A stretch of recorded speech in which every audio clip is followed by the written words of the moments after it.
Hi hello everyone, my cricket నగరం పాడ్కాస్ట్కి స్వాగతం సుస్వాగతం. ఐపీఎల్ స్టార్ట్ అయ్యి 1 వీక్ దాటింది. సో మేము కూడా ఈరోజు ఫస్ట్ టైం ఐపీఎల్ వీక్లీ రౌండప్తో చాలా రెడీగా ఉన్నాము. సో మనం చూసుకుంటే నిన్ననే ఎస్ఆర్హెచ్ సెకండ్ మ్యాచ్ అయింది. సో ఎస్ఆర్హెచ్ ఇప్పుడు present back to back 2 matches ఓడిపోయింది. సో ఎస్ఆర్హెచ్ బేసిక్గా ఫస్ట్ మ్యాచ్ ఓడిపోయిన తర్వాత చాలా మంది ఒక better improved better batting performance అవ్వచ్చు, బౌలింగ్ అవ్వచ్చు, ఓవరాల్గా ఒక ఇంప్రూవ్డ్ టీమ్ పర్ఫార్మెన్స్ ఎక్స్పెక్ట్ చేశారు. బట్ నేను చూస్తే ఎస్ఆర్హెచ్ టాస్ గెలిచినా సరే అనుకున్న అవుట్కమ్ అయితే రాలేదు. సో మెయిన్లీ ఎస్ఆర్హెచ్ ఫ్యాన్స్ చాలా డిసప్పాయింట్ అయి ఉంటారు, ఎస్పెషల్లీ బ్యాటింగ్లో అవ్వచ్చు, లేదు బౌలింగ్లో కూడా అవ్వచ్చు. సో నాతో మాట్లాడడానికి రాహుల్ ఉన్నాడు. సో ఎస్ఆర్హెచ్ లాస్ కి గల ముఖ్య కారణాలు డీకోడ్ చేయడానికి రాహుల్ చాలా పాయింట్స్ రెడీగా పెట్టుకుని ఆల్మోస్ట్ నిన్న మ్యాచ్ చూస్తూ చూస్తూ ఆ ఫ్రస్ట్రేషన్ లో హెడేక్ తోటి మనోడు కొంచెం నిద్రలోకి జారుకున్నాడంట. సో అంత ఫ్రస్ట్రేట్ అయ్యేంత ఎస్ఆర్హెచ్ ఏం చేసిందో తెలుసుకుందాం మనం. Rahul, over to you. Thank you Raju. అసలు మొట్టమొదటిగా అసలు మనం చూసుకోవాల్సిన సరే ప్లేయింగ్ 11 అసలు ఏంటా ప్లేయింగ్ అసలు.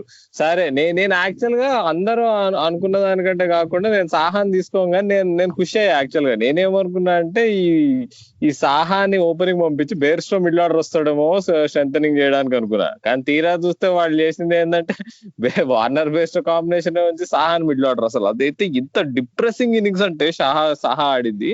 అంటే మరి కావాలని వాళ్ళు రిస్క్ తీసుకోకుండా ఓకే మనం టార్గెట్ 150 చాలు అనుకుని ఆడారా, లేకపోతే మరి ఆయనకి చేత కాలేదా సిక్స్లు కొట్టడం అనేది అర్థం కాలేదు. అసలు ముఖ్యంగా అసలు 15th ఓవర్ దాటి సాహా ఆడడం అనేది చాలా పెద్ద టాక్టికల్ బ్లండర్. మరి నాకెందుకు అనిపించింది నగర్ కోటి ఒక క్యాచ్ కావాలని మిస్ చేసాడేమో అనిపించింది, సాహాను అవుట్ చేయకుండా అక్కడే ఉంచడానికి.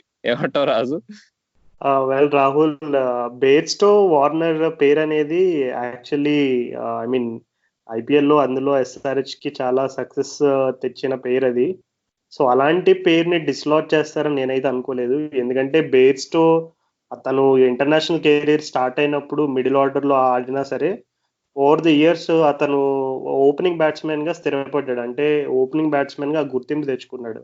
సో అతన్ని ఒక్క మ్యాచ్ లో అంటే ఒక చిన్న కాంబినేషన్ కొరకు, అంటే ఇప్పుడు సాహా ఏమి అంత పవర్ ప్యాక్డ్ సూపర్ స్టార్ అయితే కాదు. అంటే when it comes to T20 cricket నాకు తెలిసి బేర్స్టో అట్ ద టాప్ అయితే పర్ఫెక్ట్ అది. సో అది డిస్లాట్ చేస్తారని నేను అనుకోలేదు. బట్ ఏంటంటే కొంచెం డెఫినెట్లీ, ఎందుకంటే ఇప్పుడు ఈ కరోనా సిచ్యువేషన్ వల్ల చాలా మంది క్రికెటర్స్ అందరూ కూడా లాక్డౌన్ టైంలో ఎక్కువ, అంటే వాళ్ళకి మ్యాచ్ ప్రాక్టీస్ అనేది లేదు, ఒప్పుకోవాల్సిన విషయమే.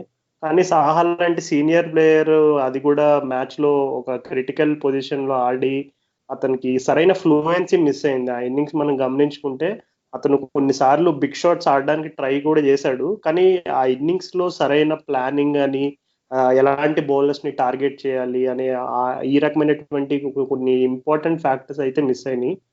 సో ఖచ్చితంగా వార్నర్ కూడా టాస్ అయిన తర్వాత, గేమ్ అయిన తర్వాత చాలా క్లియర్ గా చెప్పాడు, నేను టాస్ గెలిచి బ్యాటింగ్ ఎంచుకోవడంలో ఏమాత్రం తప్పలేదు, సందేహం లేదు. ఇప్పుడు కూడా నాకు ఆ చాయిస్ వచ్చినా నేను మళ్ళా బ్యాటింగే తీసుకుంటానని చాలా చాలా స్పష్టంగా చెప్పాడు. So it's an indication that SRH toss గెలిచి బ్యాటింగ్ తీసుకోవడం తప్పని అయితే తప్పు కాదని సార్ డేవిడ్ వార్నర్ చెప్పాడు. అది నేను సమర్థిస్తున్నాను. ఎందుకంటే బ్యాటింగ్ లో డెఫినెట్లీ అండర్ ఫైర్ అయింది నిన్న. అండ్ బ్యాటింగ్ విషయం మనం మళ్ళా మాట్లాడుకుందాం. సో బౌలింగ్ గురించి ఏం చెప్తే, ఇప్పటికీ 2 గేమ్స్ అయితే అయినాయి. సో ఎస్ఆర్హెచ్ బౌలింగ్ పర్ఫార్మెన్స్ ఎలా ఉన్నది, నెక్స్ట్ ఏదైనా చేంజెస్ చేయాలా, ఏదైనా మేజర్ చేంజెస్ చేస్తే ఎలా, ఏం చేంజెస్ చేయాలి next? Rashid Khan first match wicket ఏమీ తీయలేదు, అండ్ నిన్న మ్యాచ్ లో ఒక వికెట్ తీశాడు, బెటర్ గా బౌలింగ్ చేశాడు ఫస్ట్ మ్యాచ్ కంటే మనం ఎక్స్పెక్ట్ చేసినట్టే.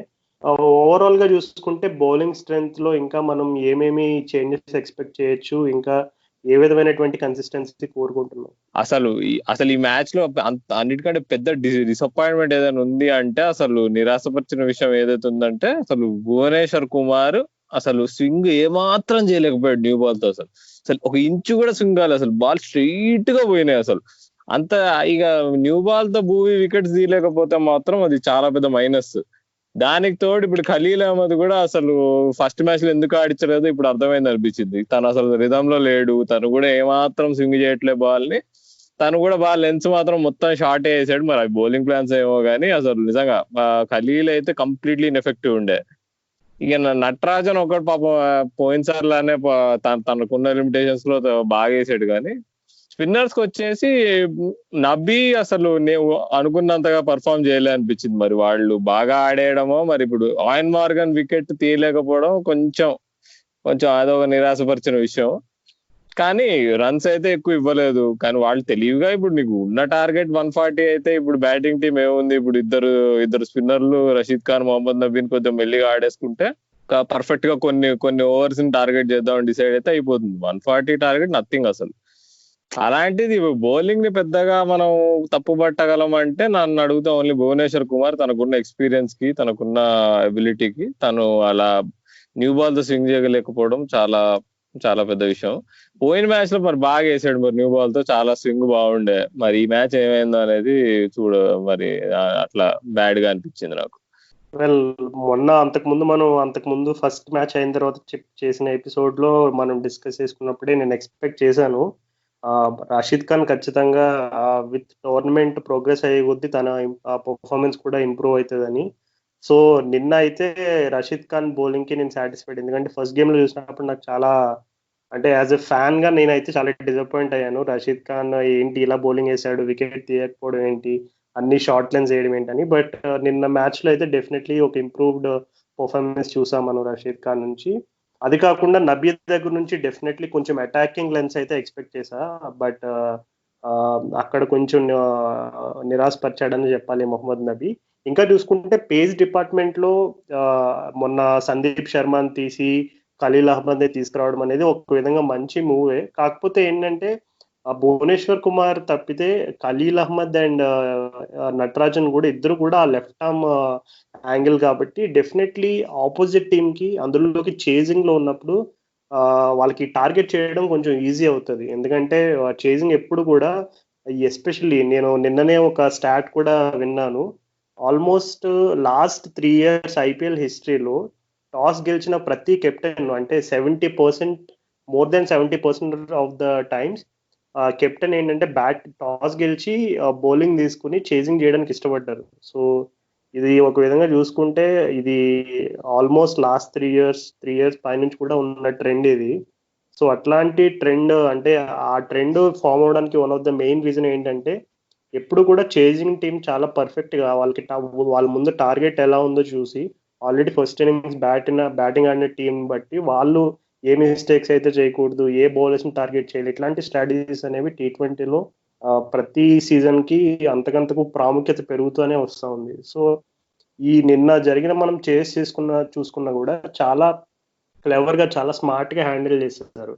ఇంకా చూసుకుంటే శుభ్మన్ గిల్ ఇన్నింగ్స్ చూసుకుంటే ఒక కంప్లీట్ ఫ్లాలెస్ ఇన్నింగ్స్ అని చెప్పుకోవచ్చు. ఎందుకంటే అతను ఏమాత్రం రిస్క్ తీసుకోలేదు. అండ్ అన్నిటికంటే ఇంప్రెసివ్ విషయం ఏంటంటే శుభ్మన్ గిల్ స్పిన్నర్స్ తో జనరల్ గా అంటే ఈ కొంచెం ఇంటర్నేషనల్ ఎక్స్పీరియన్స్ తక్కువ ఉన్న క్రికెటర్స్ ఎప్పుడు కూడా రాషిద్ ఖాన్ ఇట్లాంటి మిస్టరీ స్పిన్నర్స్ ని ఫేస్ చేసినప్పుడు కొంచెం స్ట్రగుల్ అవ్వడం మనం చూసాం హిస్టారికల్ గా. కానీ నిన్న మ్యాచ్ లో చూసుకుంటే శుభ్మన్ గిల్ అసలు ఏమాత్రం టెన్షన్ లేకుండా ఏదో ఒక 20 years ఇంటర్నేషనల్ ఎక్స్పీరియన్స్ ఉన్న క్రికెటర్ ఆడుతున్నట్టు ఆడాడు రషీద్ ఖాన్ ని. అంటే చాలా కాన్ఫిడెంట్ స్ట్రైడ్ అండ్ ఎక్కువ స్పిన్నర్స్ ని చాలా మంది కూడా ఎస్పెషల్లీ మిడిల్ ఓవర్స్ అవ్వచ్చు, అలాగే ఇంకా పార్ట్నర్షిప్ బిల్డ్ అవుతున్న టైంలో ఎక్కువ స్క్వేర్ ఆఫ్ ద వికెట్ కానీ ఆఫ్ సైడ్ కవర్ ఈ పొజిషన్స్ లో ఎక్కువ సింగిల్ స్పిన్ చేయడానికి బ్యాట్ ఫేస్ ఓపెన్ చేసి ఆడడం ఇట్లా మనం ఎక్కువ గమనిస్తూ ఉంటాం. కానీ నిన్న శుభ్మన్ గిల్ రాషిద్ ఖాన్ ఆర్ నబీన్ హ్యాండిల్ చేసిన విధానం చూస్తే straight bat and targeting long on and long off for singles. So ఈ విధంగా చూసుకుంటే అసలు కేకేఆర్ ఎంత పర్ఫెక్ట్ ప్లాన్ తోటి చేసుకొచ్చిందని మనం అక్కడే మనకు అర్థమైపోతుంది. శుభ్మన్ గిల్ అంటే తనకున్న టాలెంట్ కి అది మాత్రం ఎక్స్పెక్టెడ్ అండి. నిన్నటి ఇన్నింగ్స్ మాత్రం అసలు నువ్వు చెప్పినట్టు అసలు ఫ్లానే లేదు. ఎస్పెషల్లీ తను టార్గెట్ చేసాడు చూడు ఖలీల్ అహ్మద్ ని. స్టార్టింగ్ లో కొన్ని డాట్ బాల్స్ ఆడాడు గిల్, తర్వాత ఓకే కొంచెం స్టెప్ ఆన్ చేయాలని చెప్పేసి ఆ 3 బౌండరీలు కొడతాడు ఖలీల్ ని. అది మాత్రం అసలు నీకు ఇట్లా బాల్ కొడితే వెళ్ళిపోయినాయి అసలు బాల్ అవి. భూవీని కూడా 2-3 బౌండరీలు కొడతాడు అట్లా. కాబట్టి అంటే చాలా కంట్రోల్డ్ గా నీకు టార్గెట్ కి ఎంత పర్ఫెక్ట్ గా ఆడాలో అంత పర్ఫెక్ట్ గా ఆడాలని చెప్పుకోవచ్చు. నీకు చూస్తే స్ట్రైక్ రేట్ 110 ఉంది. నువ్వు చూస్తే అదేం T20లో 110 స్ట్రైక్ రేట్ తో ఆడాడని అనుకోవచ్చు. కానీ ఆ ఉన్న టార్గెట్ కి అంతకంటే బెటర్ ఇన్నింగ్స్ నువ్వు ఎక్కడ చూడవు అసలు. అది తన మెచ్యూరిటీ గానీ ఏదైనా కానీ దాన్ని ప్రూవ్ చేస్తుంది అది.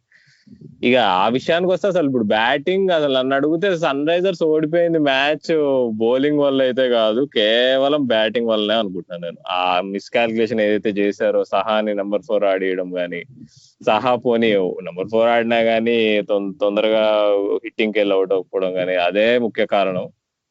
అసలు ఇంకా మనం చెప్పుకోవాల్సిన చాలా ముఖ్యమైన విషయం ఎస్ఆర్హెచ్ బ్యాటింగ్ గురించి. అసలు డేవిడ్ వార్నర్, నేను 2 మ్యాచ్లు చూసిన దాన్ని బట్టి డేవిడ్ వార్నర్ ఎందుకో అసలు ఫ్రీ ఫ్లోయింగ్ అయితే ఆడట్లే ఏమాత్రం. ఎప్పుడు మనం చూసే డేవిడ్ వార్నర్ లాగా అయితే కనిపించట్లే. ఇంగ్లాండ్ లో కూడా అంత గొప్పగా ఏం ఆడలేదు, ఫామ్ లో లేడు. మనం ఈ సంవత్సరం చూసుకుంటే ఈ సంవత్సరం ఇంటర్నేషనల్ లో డేవిడ్ వార్నర్ ఆడిన ఓడిఐస్ లో 8 మ్యాచెస్ లో 6 సార్లు నీకు పేస్ 140 కంటే ఎక్కువ ఉంటే నీకు అవుట్ అయిపోతున్నాడు వార్నర్. కాబట్టి తను చాలా పూర్ గా ఉంది పర్ఫార్మెన్స్ పేస్ మీద. అది టీమ్స్ బాగా గ్రహించే ఈ మధ్య. ఇప్పుడు అరౌండ్ ద వికెట్ కూడా అసలు చూసుకుంటే డేవిడ్ వార్నర్ రికార్డు నీకు ఐపీఎల్ లో అసలు చాలా డిఫరెన్స్ ఉంది. నీకు ఓవర్ ది వికెట్ వేస్తే రైట్ ఆర్మ్ పేస్ మీద 60 ఉంది యావరేజ్, అరౌండ్ ది వికెట్ వేస్తే అసలు నీకు 20 ఉంది. కాబట్టి టీమ్స్ అందరూ ఇప్పుడు గుర్తు పెట్టుకొని ఓకే ఇలా ఈ లైన్ గానీ ఈ పేస్ గానీ వేస్తే వార్నర్ కి వీక్నెస్ ఉందని కనిపెట్టేశారు అనిపిస్తుంది. ఇంకో ముఖ్యమైన విషయం, ఇక్కడ వార్నర్ ఇప్పుడు కంప్లీట్ ఒక ఫ్యామిలీ మ్యాన్. తన ఫ్యామిలీ ఎప్పుడైనా ఐపీఎల్ ఆడుతున్నప్పుడు తన ఫ్యామిలీ ఉంటుంది, తన పిల్లలు గానీ తన వైఫ్ గానీ, ఒక్కోసారి పేరెంట్స్ కూడా ఉంటారు. అలాంటిది ఇక్కడ యుఏఈ లో జరుగుతున్నప్పుడు తను ఆల్రెడీ ఇంగ్లాండ్ లో 1 month పైగా తను ఫ్యామిలీకి దూరంగా ఉన్నాడు. ప్లస్ ఇప్పుడు ఇంకో 1 month అయిపోయింది ఐపీఎల్. అది 2 months నుంచి ఫ్యామిలీని చూడలేదు. అది కూడా తన పర్ఫార్మెన్స్ ఎఫెక్ట్ చేస్తుంది అనిపిస్తుంది.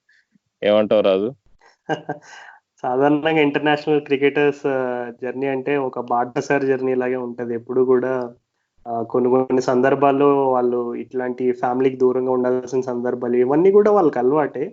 ఇవన్నీ కూడా వార్నర్ పెర్ఫార్మెన్స్ ని ఇంపాక్ట్ చేస్తున్నాయని అయితే నేను అనుకోను, ఫ్యామిలీ ఆర్ వేరే విషయాలు కానీ. అండ్ ఒక విధంగా చూసుకుంటే ఇప్పటి వరకు ఎస్ఆర్హెచ్ ఆడిన మ్యాచ్లు 2. ఒక మ్యాచ్ లో ఫస్ట్ మ్యాచ్ లో అందరికీ తెలిసిన విషయమే, చాలా దురదృష్టకరమైనటువంటి డిస్మిసల్ అది.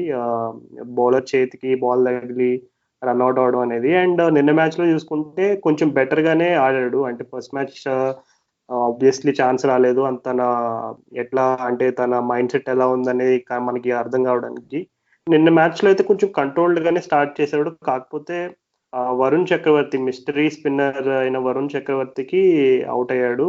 సో దాని గురించి అంటే అంత క్రిటికల్ గా అనలైజ్ చేసి వార్నర్ ఫామ్ అయితే డిప్ లో ఉందని అయితే నేను నమ్మను. ఎందుకంటే వార్నర్ చాలా కాలంగా ట్రాక్ చేస్తున్నా. సో డెఫినెట్లీ విత్ మ్యాచెస్ అయ్యే కొద్దీ అతను ఫామ్ అయితే బెటర్ అవుతుందని నేను నమ్ముతున్నాను. బట్ బేస్టో గురించి పర్సనల్ గా ఎస్ఆర్హెచ్ ప్రివ్యూ చేసేటప్పుడు కూడా నేను చెప్పాను చాలా క్లియర్ గా, ఏంటంటే బేస్టో అంటే ఎప్పుడైతే అతను టెస్ట్ టీంలో నుంచి అతని స్థానం అనేది కోల్పోయాడు, అప్పటి నుంచి కొంచెం అతన్ని ఆ రకమైనటువంటి ఇంపాక్ట్ వేరే ఫార్మాట్స్ లో కూడా కనబడినట్టు నాకు అనిపించింది. So maybe based of form కొంచెం వరీ అయ్యే విషయం ఏమో వార్నర్ ఫామ్ కంటే అని నా పర్సనల్ ఒపీనియన్.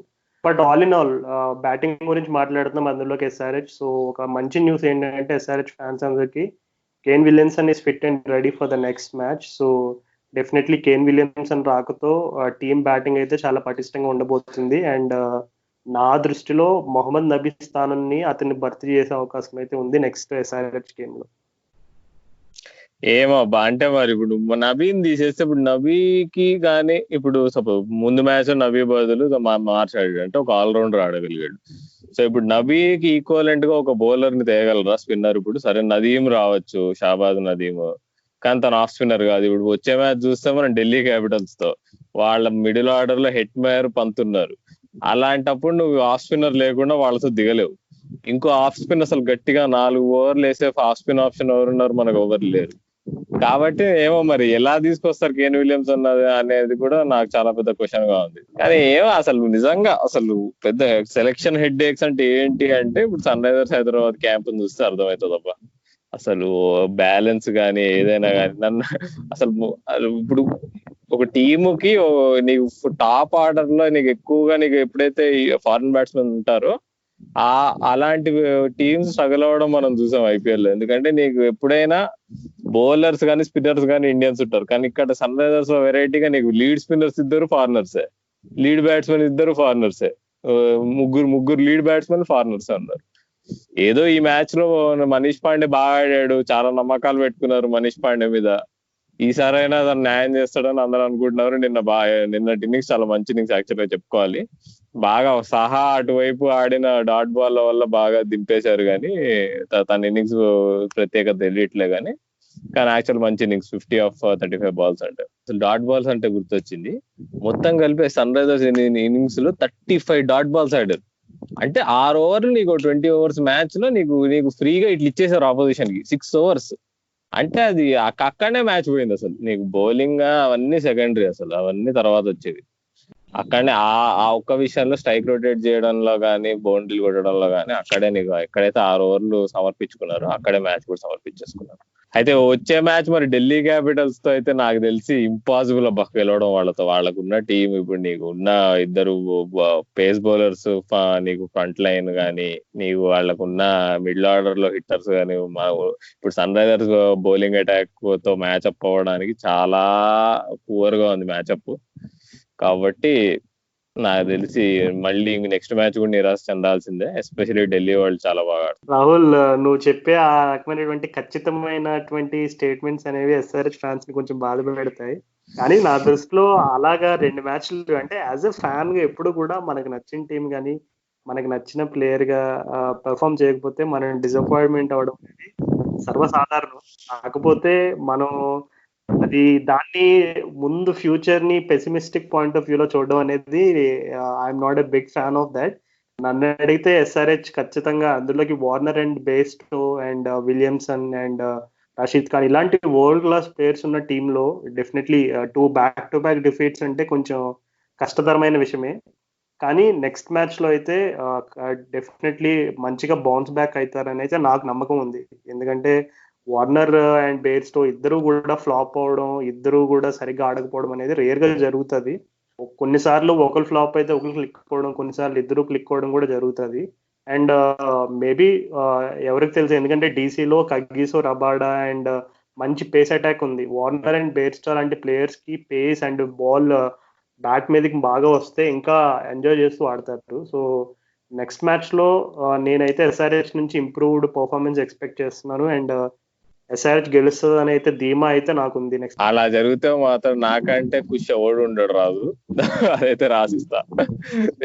నేను చూసుకున్న నా క్రికెటింగ్ నాలెడ్జ్ బట్టి చూస్తే మాత్రం, మ్యాచ్అప్స్ చూసుకుంటే మాత్రము నాకెందుకో డేటా బట్టి అంతా బట్టి కష్టం ఢిల్లీ క్యాపిటల్స్ ఉన్న కరెంట్ కాంబినేషన్ తో అనిపిస్తుంది. చూద్దాం అయితే. Okay, moving on. ఇక కేకేఆర్ గురించి మాట్లాడుకుందామా? చాలా మాట్లాడుకుందాం సన్ రైజర్స్ గురించి.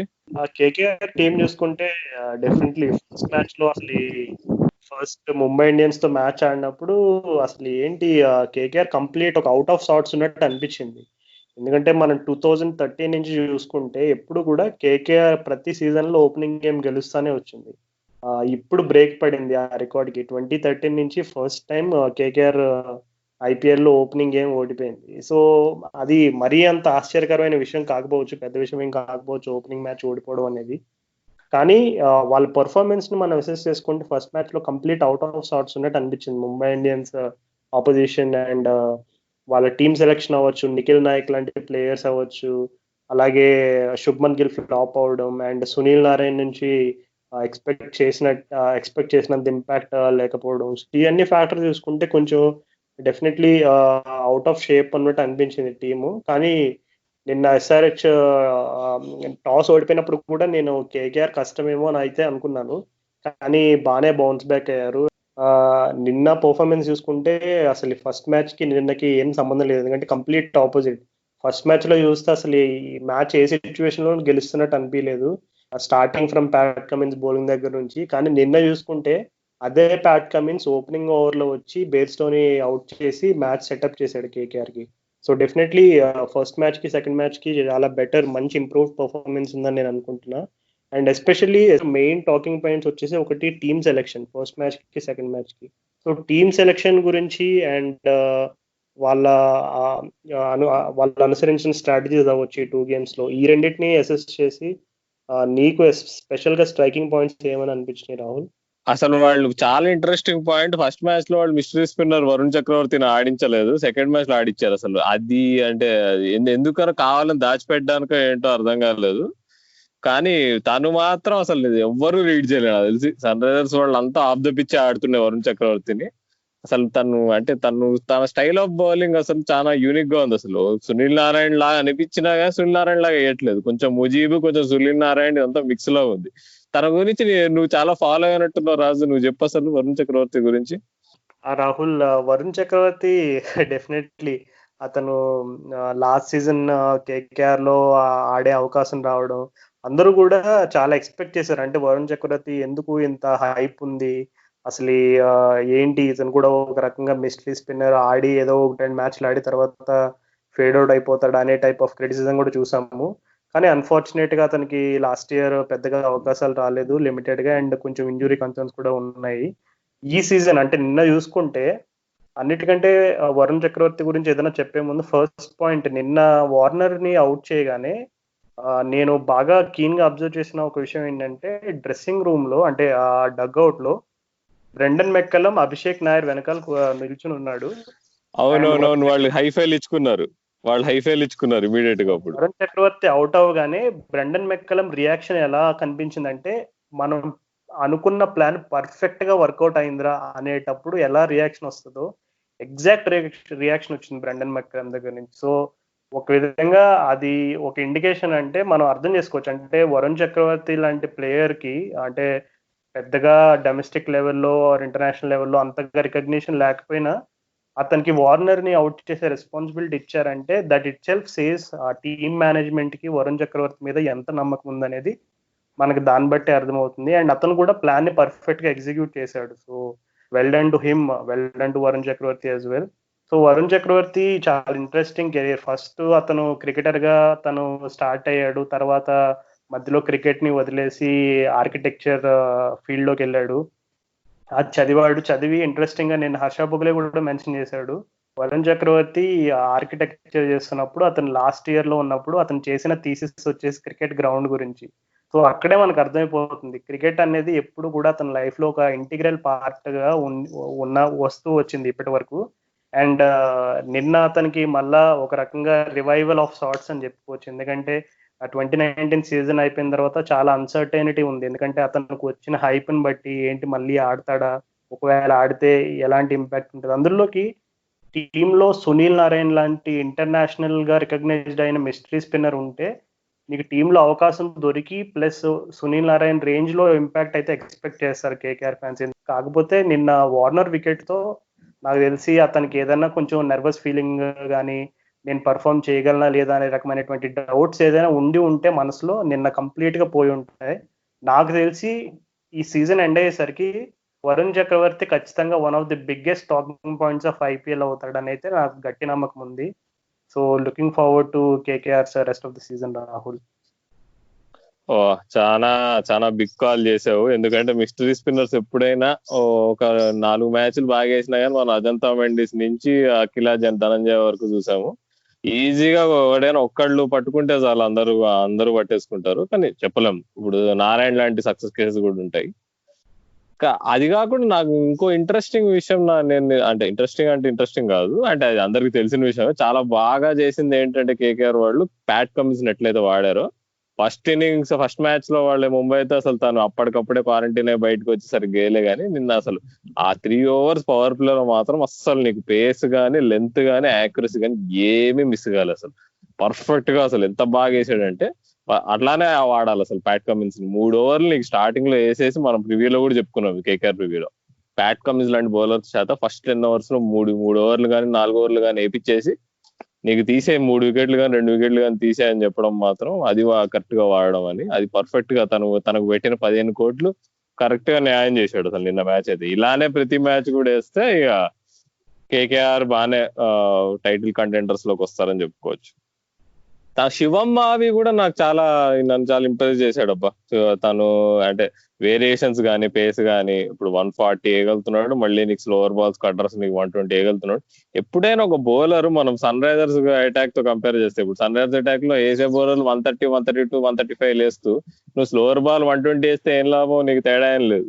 అలాంటి నువ్వు బౌలర్ ఎప్పుడైనా 140 దాటగలడు అనేది తెలిసి ఇప్పుడు తను వేరీ చేయగలుగుతున్నాడు అంటే పేస్ ని, అది చాలా డేంజరస్ అనమాట. అలాంటి క్యారెక్టరిస్టిక్ తో చాలా కంట్రోల్ తో బాగా వేస్తున్నాడు శివం మావి, డెత్ లో ఎస్పెషల్లీ. డెత్ లో నీకు ఇంత యంగ్ బౌలర్ అంత కంపోజర్ పెట్టుకోవడం నాకు చాలా మంచిగా అనిపించింది. చాలా మంచి పాయింట్స్ చెప్పావు రాహుల్. నేను జస్ట్ ప్యాట్ కమిన్స్ గురించి ఒక పాయింట్ చెప్పదలుచుకున్నాను. ఏంటంటే సాధారణంగా బేట్స్తో అతను టెస్ట్ టీంలో అతను స్థానం కోల్పోవడానికి అన్నిటికంటే ఒక ముఖ్య కారణం ఏంటంటే ఇన్ స్వింగర్, అంటే ఇన్కమింగ్ డెలివరీస్ కి ఎక్కువ వల్నరబుల్ అయ్యి ఆ టైంలో ఎక్స్పోజ్ అయ్యాడు బాగా. అంటే ఆ ఇన్కమింగ్ డెలివరీస్ ని సరిగ్గా హ్యాండిల్ చేయలేకపోవడం వల్ల అతను కొంచెం ఏంటంటే ఆ వీక్నెస్ ని ఎక్కువ హైలైట్ చేసి టీమ్స్ టార్గెట్ చేయడం, అండ్ అతను కూడా అనుకోకుండా అన్ఫార్చునేట్ గా ఎక్కువగా ఒకే మోడ్ ఆఫ్ డిస్మిసల్స్, అంటే ఇన్ స్వింగర్స్ కానీ నిప్ బ్యాకర్స్ కానీ వచ్చినప్పుడు ఎల్బిడబ్ల్యూ అవ్వడం, బౌల్డ్ అవ్వడం, ఇవి మనం యాషెస్ లో గమనించాము. దానివల్ల బేర్స్టో మీద కొంచెం ఒక విధంగా ప్రెషర్ అయితే పెరిగింది. అంటే ఇంటర్నేషనల్ గా టెస్ట్ క్రికెట్ లో అతను ఎప్పుడైతే కొంచెం స్క్వాడ్ నుంచి బయటకు వచ్చాడో అప్పటి నుంచి కొంచెం ఆ ప్రెషర్ అయితే పెరిగింది. సో నిన్న ప్యాట్ కమిన్స్ మళ్ళీ అదే వీక్నెస్ ని ఎక్స్పోజ్ చేశాడు. అంటే బేర్స్టో వీక్నెస్ ఎక్కడైతే ఉందో అక్కడే టార్గెట్ చేశాడు. సో అందుకే ఎందుకు ఐపీఎల్ ప్రపంచం అన్నిటికంటే బెస్ట్ T20 లీగ్ అంటారంటే ఇట్లా best of the best compete చేస్తారు. కంపీట్ చేయడం ఒక మ్యాటర్ అయితే, సెకండ్ విషయం ఇంపార్టెంట్ గా ఏం చెప్పుకోవాలంటే ఇట్లా బ్యాట్స్మెన్ కంటే ఇప్పుడు సాధారణంగా అనుకోవచ్చు ఏంటి టెస్ట్ మ్యాచ్ లో బేర్స్టో ఇన్ స్వింగర్ కి ఎక్స్పోజ్ అయితే T20 క్రికెట్ లో ఎందుకు వాడాలని. ఎందుకంటే ఇట్స్ వెరీ సింపుల్ లాజిక్. అక్కడ టెస్ట్ మ్యాచ్ అయినా, వన్డే అయినా, T20 అయినా ఒక బ్యాట్స్మెన్ కి ఒక ఖచ్చితమైన వీక్నెస్ ఉందంటే అది ఏ సందర్భంలో అయినా, మ్యాచ్ ఏ సిచ్యువేషన్ అయినా వాడినా వర్కౌట్ అవుతుంది అనడానికి నిన్ననే ప్యాట్ కమిన్స్ ఒక మంచి ప్రూఫ్ చూపించాడు. ఎందుకంటే ప్యాట్ కమిన్స్ నువ్వు చూసుకుంటే అతను బేర్స్టోకి వేసిన 3-4 what ever number of deliveries అయినా సరే చాలా క్లెవర్ గా ఆఫ్ స్టంప్ కి అక్కడ ఇక్కడ ఆఫ్ స్టంప్ కి కొంచెం అటు ఇటు పక్కల్లో వేశాడు. తర్వాత బాల్ వచ్చేసి బేర్స్టో ఖచ్చితంగా ఒక డాట్ బాల్ అయ్యేసరికి బేర్స్టో లాంటి ప్లేయర్స్ ఖచ్చితంగా అతన్ని అటాక్ చేస్తారనే ఒక ముందుగానే గెస్ట్ చేసి నెక్స్ట్ బాల్ బేర్స్టో ఏదైతే బాగా అతని కెరియర్ లో ఇప్పటి వరకు వలనరబుల్ గా ఉన్నాడు ఇన్ స్వింగర్, దాన్ని ఎగ్జిక్యూట్ చేశాడు పర్ఫెక్ట్ గా. బాల్ జస్ట్ స్లైట్ కొంచెం షేప్ అయింది అండ్ బేర్స్టో కొంచెం అతను బిగ్ షాట్ ఆడడానికి ప్రయత్నం చేసి ఆఫ్ స్టంప్ కోల్పోవడం మనం చూసాం. సో ప్యాట్ కమిన్స్ గురించి చాలా మంచి పాయింట్ చెప్పావు. ఖచ్చితంగా కేకేఆర్ అతన్ని టాప్ 10 లో వాడతారా లేదు టోర్నమెంట్ ప్రోగ్రెస్ అయ్యే కొద్ది డెత్ బౌలింగ్ యూస్ చేస్తారనేది మనం కనిపెట్టుకుంటూ ఉండాల్సిన విషయం. సో కేకేఆర్ లో ఇంకా one of the main talking points ఏంటంటే కుల్దీప్ యాదవ్, అంటే ఆల్రెడీ ఇండియాని రిప్రజెంట్ చేశాడు అండ్ చాలా సీజన్స్ నుంచి కేకేఆర్ కి ఒక నమ్మకమైన స్పిన్నర్ గా ఉన్నాడు. సో కుల్దీప్ యాదవ్ ఇప్పటి వరకు జరిగిన 2 మ్యాచ్లు అయితే కొంచెం హ్యూజ్ అండర్ పర్ఫార్మెన్స్ అని చెప్పుకోవాలి కుల్దీప్ యాదవ్ దగ్గర నుంచి. కుల్దీప్ యాదవ్ ఎందుకో టీమ్ లో ప్లేస్ కోల్పోతాడు అనిపిస్తుంది. ఎందుకంటే నిన్న కోటా కూడా నీకు ఫినిష్ చేయలేదు, తన 4 ఓవర్ కోట. తను లీడ్ స్పిన్నర్ అయిన కేకేఆర్ కి సునీల్ నారాయణ కంటే తానే లీడ్ స్పిన్నర్ గా ఉండే లాస్ట్ 2-3 ఏళ్లలో. అలాంటి తను అసలు కంప్లీట్ చేయకుండా ఇప్పుడు వరుణ్ చక్రవర్తి లాంటి స్పిన్నర్ వచ్చేసాడు. అలాంటిది వాళ్ళు కేకేఆర్ ప్రతి పిచ్ మీద 3 స్పిన్నర్లతో ఆడతారనేది ఐఎమ్ నాట్ కాన్ఫిడెంట్. తను నాకు తెలిసి కాన్ఫిడెన్స్ ఒక్కసారి లాస్ట్ ఇయర్ ఐపీఎల్ ఎప్పుడైతే కోల్పోయాడో అప్పటి నుంచి ఇప్పటి వరకు ఇంకా రీగైన్ చేసుకోలేకపోతున్నాడు. మరి అది చాలా డిసప్పాయింట్మెంట్, నాకు చాలా బాధగా ఉంది. ఎందుకంటే ఇప్పుడు కుల్దీప్ యాదవ్ లాంటి బౌలర్ ఒకడే ఉంటాడు, ఇక అలాంటి బౌలర్ ఎవరు లేరు ఇండియాలో ఆ లెవెల్లో ఆడేవాళ్ళు. కాబట్టి తన కాన్ఫిడెన్స్ పోగొట్టుకోవడం చాలా దురదృష్టకరం. తను రీగైన్ అవుతాడని నేను కోరుకుంటున్నాను అనమాట. మనం నితీష్ రాణా గురించి కూడా 2 పాయింట్లు చెప్పుకోవాలి. తను నిన్న మ్యాచ్ లో మాత్రం అసలు తను ఇన్నింగ్స్ చాలా ఇంపార్టెంట్ ఇన్నింగ్స్, అది ఎవరు గమనించుండరు. ఎప్పుడు అట్లాంటి ఇన్నింగ్స్ సునీల్ నారాయణ ఆడిపోతాడు, కానీ సునీల్ నారాయణ ఆడలే కాబట్టి తను వచ్చేసి నిజంగా కత్తి మీద సాములానే ఆడాడు అబ్బా షాట్లు కొన్ని అయితే. ఎస్పెషల్ ఒకటి భువనేశ్వర్ కుమార్ మీద ఇట్లా అన్నాడు, అది ఎంత ఫాస్ట్ గా వెళ్ళిందంటే బాల్ నీకు డీప్ స్కోర్ లెక్ బౌండరీ సైడ్. అమ్మో అసలు తన టైమింగ్ గానీ టచ్ గానీ అసలు సూపర్ గా ఉంది. అసలు నితీష్ రాణా నుంచి కూడా నేను మంచి ఇన్నింగ్స్ ఎక్స్పెక్ట్ చేస్తున్నా ఈ టోర్నమెంట్. సో ఇంకా మనం నెక్స్ట్ టీం చూసుకుంటే ముంబై ఇండియన్స్ ఉంది. సో ముంబై ఇండియన్స్ అయితే డెఫినెట్లీ ఫస్ట్ గేమ్లో చెన్నై సూపర్ కింగ్స్ మీద ఓడిపోయినా మళ్ళీ నెక్స్ట్ మ్యాచ్లో కేకేఆర్ మీద బాగా బౌన్స్ బ్యాక్ అయ్యారు. అండ్ రోహిత్ శర్మ బ్యాటింగ్ గురించి అంటే నేను యాక్చువల్లీ రోహిత్ శర్మ బ్యాటింగ్కి చాలా పెద్ద ఫ్యాన్ని. సో రోహిత్ శర్మ బ్యాటింగ్ గురించి డిస్కస్ చేయాలంటే ఖచ్చితంగా ఫ్యానిజం అనేది వచ్చేస్తుందని, ఒక ఎమోషనల్ పాయింట్ ఆఫ్ వ్యూ వస్తుందని నాకు భయం వేస్తుంది. రోహిత్ శర్మ బ్యాటింగ్ గురించి మనం కొత్తగా డిస్కస్ చేసుకోవాల్సిన విషయాలు నేను లేవు. But Mumbai Indians team performance ఇప్పటి వరకు 2 మ్యాచ్లు చూసుకుంటే నువ్వు బాగా ఇంప్రెస్ అయిన విషయాలు అయితే ఏమున్నాయి రాహుల్? నేను బాగా ఇంప్రెస్ అయినవంటే వాళ్ళ బౌలింగ్. అబ్బా, ఫాస్ట్ బౌలింగ్. ఎప్పుడైనా ప్యాటిన్సన్ కానీ బోల్ట్ కానీ వాళ్ళు వేస్తున్న లెన్స్ కానీ ఆ ఫస్ట్ పవర్ ప్లేలో వాళ్ళ పర్ఫార్మెన్స్ చాలా ఎక్సలెంట్ గా ఉంది. వాళ్ళ తర్వాత రెస్ట్ స్పిన్నర్స్ కొంచెం వరీగా ఉంది. కృణాల్ పాండ్యా సరిగ్గా గేట్లే బౌలింగ్. నీకు రాహుల్ చహర్ ఇస్ ఫైన్ కానీ అటు ఇటు పర్వాలే, కానీ కృణాల్ పాండ్యా చాలా పెద్ద వరి. ఎంత వరి ఉందంటే కృణాల్ పాండ్యా మీద పొలాడ్ వచ్చి బౌలింగ్ వేయాల్సి వస్తుంది. అసలు ఐపీఎల్ లెవెల్లో పొలాడ్ బౌలింగ్ ఆపేసి 4-5 ఏళ్ళు అవుతుంది. అలాంటి తను బౌలింగ్ వేసి కవర్ చేయాల్సి వస్తుంది. అది కొంచెం గమనించాల్సిన విషయం.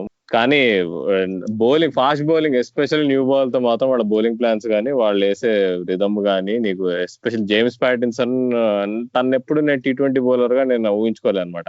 తను ఏదో ఓకే నీకు హిట్ ద డెక్ బౌలర్, కొంచెం హార్డ్ లెంత్ వేయగలుగుతాడు అనుకున్నాం, కానీ వాళ్ళు ఎలా అయితే ముంబై వాళ్ళు ఎలా వాడుతున్నారు ప్యాటిన్సన్ ని, అది నన్ను చాలా ఇంప్రెస్ చేసింది. ఇక మొన్న నువ్వు రోహిత్ శర్మ ఇన్నింగ్స్ గురించి మాట్లాడుకుంటే ఒక రకంగా అది వాళ్ళు కేకేఆర్ వాళ్ళు ఆ ఫస్ట్ మ్యాచ్ లో వాళ్ళు అసలు టచ్ లో లేరు, వాళ్ళు మూడ్ లో లేరు. వాళ్ళు అన్ని రోహిత్ శర్మకి ఎట్లా కావాలో అట్లా వేసారు బౌలింగ్, వారియర్ నుంచి కమిన్స్ వరకు. అది ఇంకొక వరీసం విషయం ఏదైతే ఉందో అది హార్దిక్ పాండ్యానికి బౌలింగ్ వేయకపోవడం అనేది వాళ్ళకి చాలా పెద్ద హ్యాండిక్యాప్. ఎందుకంటే మనం ముందుగానే ప్రివ్యూలో మాట్లాడుకున్నట్టు ఆ పాండ్యా బ్రదర్స్, పొలాడ్, ముగ్గురు అనేది బ్యాక్ బోన్ టీమ్ కి.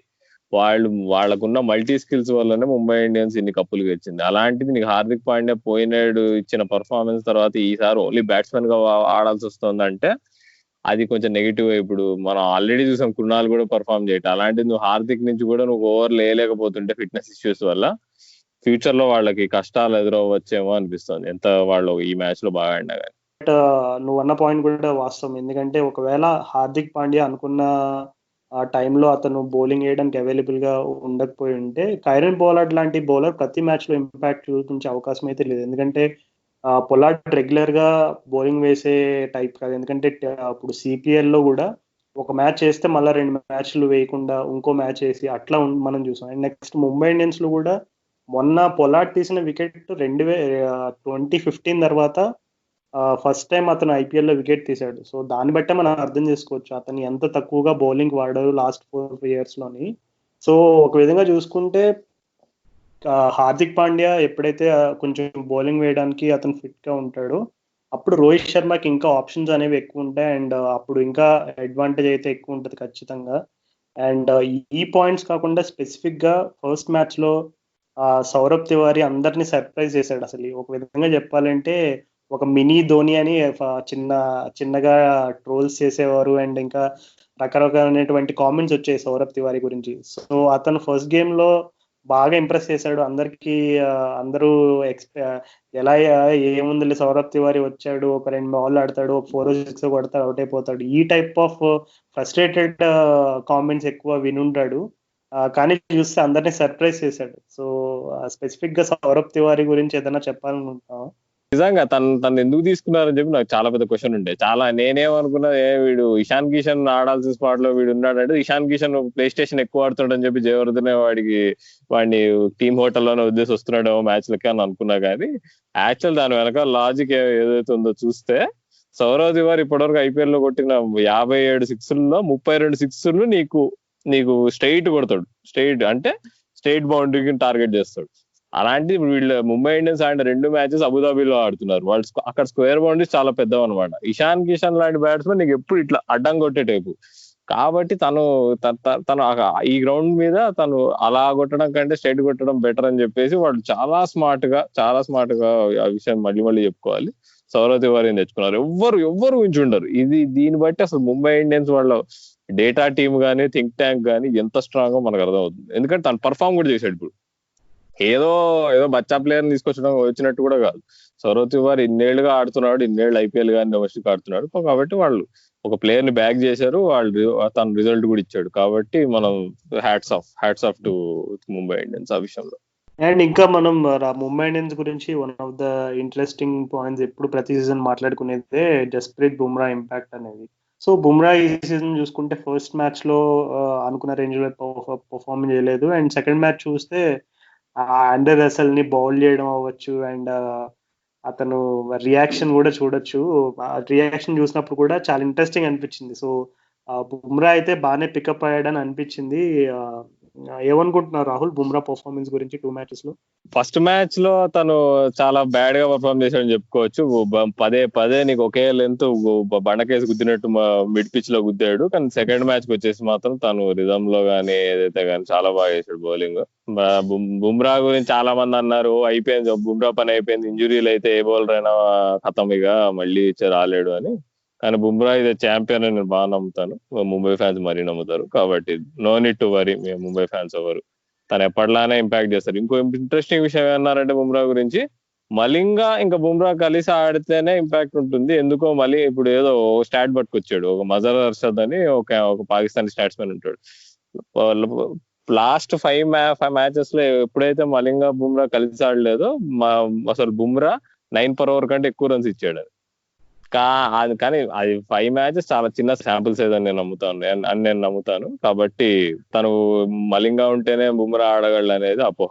Okay, moving on. ఇక మనం ఆర్సీబీ గురించి మాట్లాడుకుందామా? అందరి హృదయాలని కాలేయాలని గెలుచుకునే టీము ఆర్సీబీ గురించి మాట్లాడడానికి ఎప్పుడు కూడా ఇంట్రెస్టింగ్ పాయింట్స్ మెండుగా ఉంటాయి. ఎందుకంటే ఆఫ్ కోర్స్ కెప్టెన్ కోహ్లీ ఆడుతున్నప్పుడు ఆర్సీబీ గురించి టాకింగ్ పాయింట్స్ అనేవి ఎప్పుడు ఎక్కువగానే ఉండే అవకాశం ఉంటాయి తప్ప తక్కువ అయితే ఉండు. కానీ చూసుకుంటే ఫస్ట్ మ్యాచ్ లో ఎస్ఆర్హెచ్ మీద గెలిచారు. కానీ ఒక విధంగా అది ఆర్సీబీ ఎస్ఆర్హెచ్ మీద గెలిచారు అని చెప్పేదానికంటే ఎస్ఆర్హెచ్ ఓడిపోయారని చెప్పడం బెస్ట్. కానీ సెకండ్ మ్యాచ్ లో కేఎల్ రాహుల్ ఒక విధంగా అసలు ఆర్సీబీకి ఉన్న వీక్నెస్ అన్ని ఒక్క మ్యాచ్ లోనే ఎక్స్పోజ్ చేసి పడేసాడు అని అనిపించింది. సాధారణంగా ఐపీఎల్ లో ఏంటంటే ఒక్కొక్క మ్యాచ్ లోనూ ఒక్కొక్క చిన్న చిన్న వీక్నెస్ బయటపడతాయి కొన్ని టీమ్స్ కి. కానీ అన్ఫార్చునేట్ గా ఆర్సీబీకి కింగ్స్ 11 తో జరిగిన నెక్స్ట్ మ్యాచ్ లో అసలు ఒక విధంగా చెప్పాలంటే నాకు ఏ రకంగా అనిపించింది అంటే, ఎప్పుడైతే ఫస్ట్ మ్యాచ్ పాపం కింగ్స్ 11 పంజాబ్ వాళ్ళు ఆ షార్ట్ రన్ కాంట్రవర్సీ ఇవన్నీ జరిగి ఆ సూపర్ ఓవర్ ఓడిపోవడం జరిగిందో, ఆ కసంతా కూడా ఆర్సీబీ మీద చూపించారని అనిపించింది నాకు. ఎందుకంటే వాళ్ళ especially leading from the front KL Rahul.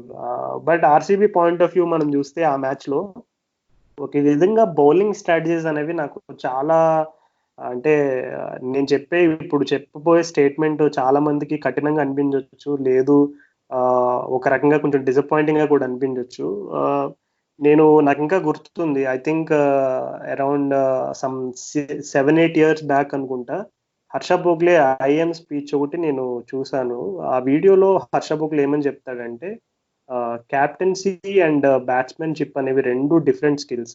ఇప్పుడు ఒక బెస్ట్ బ్యాట్స్మెన్ అయిపోయినంత మాత్రాన బెస్ట్ కెప్టెన్ అయిపోతాడని రూల్ అయితే లేదు. సో ఈ పాయింట్ నాకు బాగా స్ట్రైక్ అయింది. ఎందుకంటే సచిన్ టెండూల్కర్ కూడా ఇండియా క్రికెట్ ని ఒక విధంగా తన భుజాల మీద చాలా సంవత్సరాలు మోసాడు. అండ్ అతని బ్యాటింగ్ గురించి మనం అసలు చెప్పడానికి నాకైతే అర్హత లేదు, అంత గొప్ప బ్యాట్స్మెన్. సో అటువంటి సచిన్ టెండూల్కర్ లాంటి బ్యాట్స్మెనే క్యాప్టెన్సీలో విఫలమయ్యాడు అని అంటే, కోహ్లీ గురించి అంటే ఓవర్ ది ఇయర్స్ నేను ఫాలో చేసిన తర్వాత నాకు కూడా ఒక అనిపించిన, అంటే చాలాసార్లు అనిపించిన ఒక పాయింట్ ఏంటంటే, మేబీ క్యాప్టెన్సీ అనేది కోహ్లీకి బెస్ట్ సూట్ అయ్యేది కాదు అని ఒక చిన్న ఒపీనియన్. ఎందుకంటే డెఫినెట్లీ కెప్టెన్ గా అతనికి మంచి రికార్డులు ఉండొచ్చు, బట్ అది అతని బిగ్గెస్ట్ స్ట్రెంగ్త్ అయితే నేను అనుకోను. అంటే డెఫినెట్లీ కోహ్లీకి చాలా స్ట్రెంగ్స్ ఉన్నాయి, but I don't think captaincy is biggest strength. ఎందుకంటే నేను చెప్పిన ఇందాక హర్ష భోగ్లే రిఫరెన్స్ లోనే ఇంకొక పాయింట్ కూడా చెప్తాడు హర్ష భోగ్లే, ఏంటంటే నువ్వు బెస్ట్ ట్రక్ డ్రైవర్ అయినంత మాత్రాన అదే ట్రక్ కంపెనీకి నువ్వు సీఈఓ కాలేవు. సో అంటే క్యాప్టెన్సీకి కావాల్సిన స్కిల్స్ డిఫరెంట్ అండ్ బ్యాటింగ్ కి కావాల్సిన స్కిల్స్ డిఫరెంట్. సో ఒక విధంగా చూసుకోవాలంటే అసలు ఈ కోహ్లీ క్యాప్టెన్సీ అంటే చాలా మంది ఆర్సీబీ ఫ్యాన్స్ ప్రతి ఇయర్ డిసప్పాయింట్ అవ్వడం, ఈ ఇయర్ కూడా మనకి ఏంటి ఈసారి కప్ నమ్దే అని చెప్పడం, మళ్ళా ఆ హైప్ అంతా కూడా సీజన్ అయిపోయే కొద్దీ మనకు మళ్ళీ ట్రోల్స్ రూపంలో వెనక్కి రావడం, ఇలా చాలా మంది ఫ్యాన్స్ నాతో కూడా షేర్ చేసుకున్న సందర్భాలు చాలా ఉన్నాయి. కానీ నన్ను అడిగితే అంటే నేనేమి కోహ్లీని కెప్టెన్సీ నుంచి తీసేయండి, చేంజ్ చేసేయండి అని నేను అట్లాంటి బిగ్ హార్ష్ స్టేట్మెంట్స్ అయితే ఇవ్వదలుచుకోలేదు. బట్ ఏంటంటే ఒక విధంగా కొంచెం కోహ్లీ క్యాప్టెన్సీ స్ట్రాటజీస్ అనేవి కూడా కొంచెం చేంజ్ అయితే చేయాలి. ఎందుకంటే అయన్ మోర్గన్ లాంటి ప్లేయర్ని చూస్తే అతను ఒక విధంగా చాలా అగ్రెసివ్ క్యాప్టెన్. అంటే అతని అగ్రెసివ్నెస్ అంతా కూడా గేమ్ రూపంలో, టీమ్ రూపంలో కనపడుతుంది తప్ప మార్గన్ ఫేస్ లో ఎక్కడ కనపడదు నీకు. అసలు మార్గన్ చూపించి ఎవరైనా వీడు చాలా అగ్రెసివ్ ప్లేయర్ అని అంటే ఓకే, అతను బ్యాటింగ్ చూస్తే నమ్ముతారేమో, కానీ అతను క్యాప్టెన్సీలో ఉన్నప్పుడు అసలు మార్గన్ నన్ను అడిగితే ఇప్పుడు ఉన్న వరల్డ్ క్రికెట్ లో అందరికంటే కూలెస్ట్ ఆఫ్ ద కూలెస్ట్. క్యాప్టెన్సీలో ఉన్నప్పుడు ఆ రకమైనటువంటి అగ్రెషన్ అయినా, నీ లోపల నుండి ఇంటెంట్ ఏదైనా సరే, అది గేమ్ రూపంలో, స్ట్రాటజీస్ రూపంలో, టీమ్ పర్ఫార్మెన్స్ రూపంలో కనబడితే ఖచ్చితంగా ప్రపంచం కూడా యాక్సెప్ట్ చేస్తుంది. అంటే నీవు ఫాలో అయ్యే స్ట్రాటజీ నిజంగా వర్క్ అవుతుందని నమ్మడానికి అదొక బలమైన పునాది అవుతుంది. కానీ కోహ్లీలో నాకు బాగా ఎక్కువగా మైనస్ అనిపించే ఒక చిన్న విషయం ఏంటంటే, Kohli is of course a very reactive person. అతను ఒక క్యాచ్ మిస్ అయినా, లేదు ఒక ప్లేయర్ దగ్గర నుంచి ఎక్స్పెక్టెడ్ పర్ఫార్మెన్స్ రాకపోయినా కొన్ని సార్లు గ్రౌండ్ లోనే మనం ఆ ఎక్స్ప్రెషన్స్ క్లియర్ గా చూడొచ్చు. ఎందుకంటే డెఫినెట్లీ ఒక యంగ్ ప్లేయర్ అవ్వచ్చు, లేదు టీంలోకి ఫస్ట్ టైం ఆడుతున్న ఒక ఇంటర్నేషనల్ రికగ్నైజ్డ్ ప్లేయర్ అవ్వచ్చు, ఐపీఎల్లో ప్రతి గేమ్ కూడా చాలా హ్యూజ్ ప్రెషర్ ఉంటుంది. ఎందుకంటే ప్రతి మ్యాచ్ మీద చాలా స్టేక్స్ ఉంటాయి కాబట్టి ప్రతి ప్లేయర్ కూడా ఆ ప్రెషర్ అనేది ఫీల్ అవుతాడు.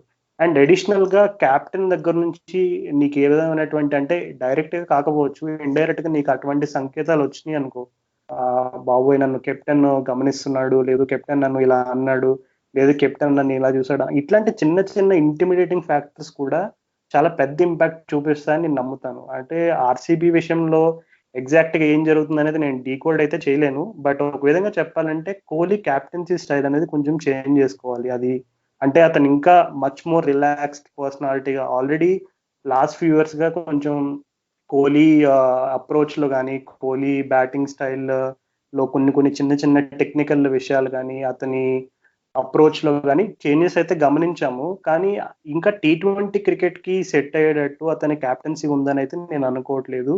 ఇదే ట్రెండ్ కనుక కంటిన్యూ అయితే మరలా ఆర్సీబీకి ఇంకొక డిసప్పాయింటింగ్ సీజన్ తప్పదేమో. బట్ అది చాలా బిగ్ స్టేట్మెంట్ అవుతుంది. సో ఇది రాహుల్, కొంచెం కఠినంగా అనిపించిన, నాకు మనసులో అనిపించిన కోహ్లీ మీద అసెస్మెంట్ అయితే ధైర్యంగా చెప్పగలిగాను. అండ్ దీనికి కౌంటర్ చేయడానికి, లేదు బ్యాకప్ చేయడానికి నీ దగ్గర ఏమైనా పాయింట్స్ ఉన్నాయా? కోహ్లీ గురించి చాలా మంచి ఏకపాత్ర అభినయం చేసావు రాజు. సిద్ధంగా ఉండు కోహ్లీ ఫ్యాన్స్ నుంచి చెప్పుదెబ్బలు నీకు, దానికి రెడీ ఉంటావు నువ్వు, నాకు తెలుసు. కోహ్లీ ఇప్పుడు అంటే గట్టిగా మాట్లాడుకుంటే ఒక క్యాప్టెన్ బాగా కనిపించడానికి రీజన్ బౌలర్స్ అవుతారు. అబ్బా ఇప్పుడు నీకు మంచి బౌలర్స్ ఉంటే నీ దగ్గర క్యాప్టెన్ ఎలివేట్ అవుతాడు. లేకపోతే ఏముంది, నువ్వు ఎంత ఈదినా, ఎంత బాగా మామా వేసేయి, నువ్వు ఇది ఇట్లా ఇట్లా ఇట్లా పట్టుకో, ఇట్లా ఎంత చెప్పినా గానీ నీకు ఈ బౌలర్ లో నీకు పసరు లేకపోతే ఏ కెప్టెన్ అయినా బెస్ట్. మార్గన్ అయినా, ధోని అయినా, ఎవరైనా. ఇప్పుడు ఉమేష్ యాదవ్ తీసుకో, అది అసలు అందరికంటే ఎవరు కల్పురిట్టి ఇప్పుడు ఉమేష్ యాదవ్. తన ఎక్స్పీరియన్స్ లెవెల్ కి, తన మీద ఉన్న ఎక్స్పెక్టేషన్స్ కి, తను ఇప్పుడు 2018 లో అంత బాగా వేసాడు నీకు పవర్ ప్లేలో, వికెట్స్ తీసేవాడు. అట్లా అనుకొని తను ఈ ఇయర్ కూడా ఆ లెవెల్లో పర్ఫార్మ్ చేస్తాడని చెప్పి నమ్మకం పెట్టుకొని ఇస్తే, నీకు తను వేస్తున్న ప్రతి బాల్లో నీకు 60% బాల్లో నీకు కాళ్ళ మీదకి వేస్తుంటే ఏమని చెప్పుకోవాలి, ఏమని ఏడవాలి కోహ్లీ అయినా, ఆర్సీబీ ఫ్యాన్స్ అయినా.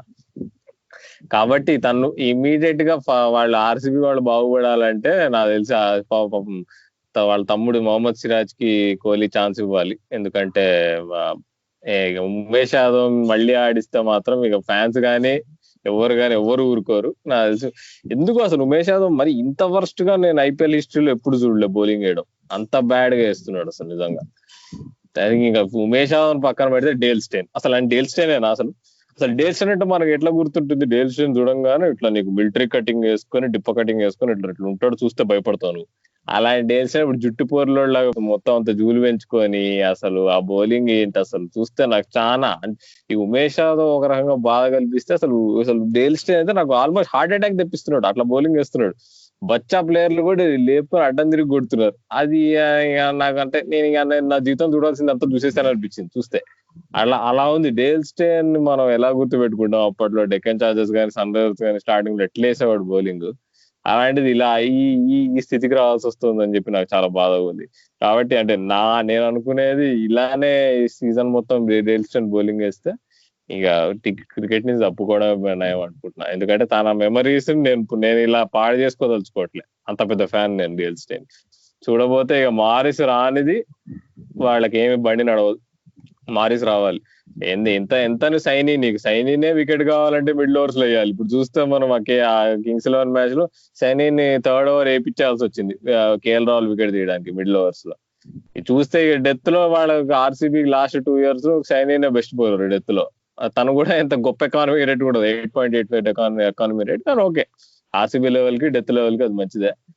కాబట్టి నీకు సైనీతో పాటు మారిస్ వస్తే గానీ బాగుపడదబ్బా డెత్ బౌలింగ్ కానీ ఆర్సీబీ కానీ. ఇప్పుడు మన మ్యాచ్ చూసుకుంటే అక్కడనే నీకు లాస్ట్ ఓవర్ లోనే 30 runs వచ్చినాయి, మరి అక్కడనే మ్యాచ్ పోయింది. ఇప్పుడు డెత్ స్పెషలిస్ట్ లేరు కదా అని చెప్పి ఏదో శివం దూబే పోయింది సార్ సన్ రైజర్స్ మ్యాచ్ లో అదృష్టం కొద్ది బాల్ బాగేసి వేసాడని చెప్పేసి ఏదో వికెట్లు పడ్డాను. బాల్ బాగేయడం కూడా వికెట్లు ఏదో అడ్డుగుడ్డి పడ్డాయి.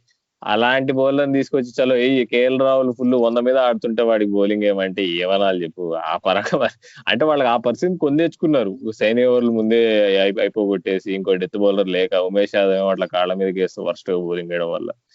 కాబట్టి అంటే కోహ్లీ క్యాప్టెన్సీ 50% అయితే మిగతా 50% వాళ్ళు నమ్ముకున్న గుర్రాల మీద.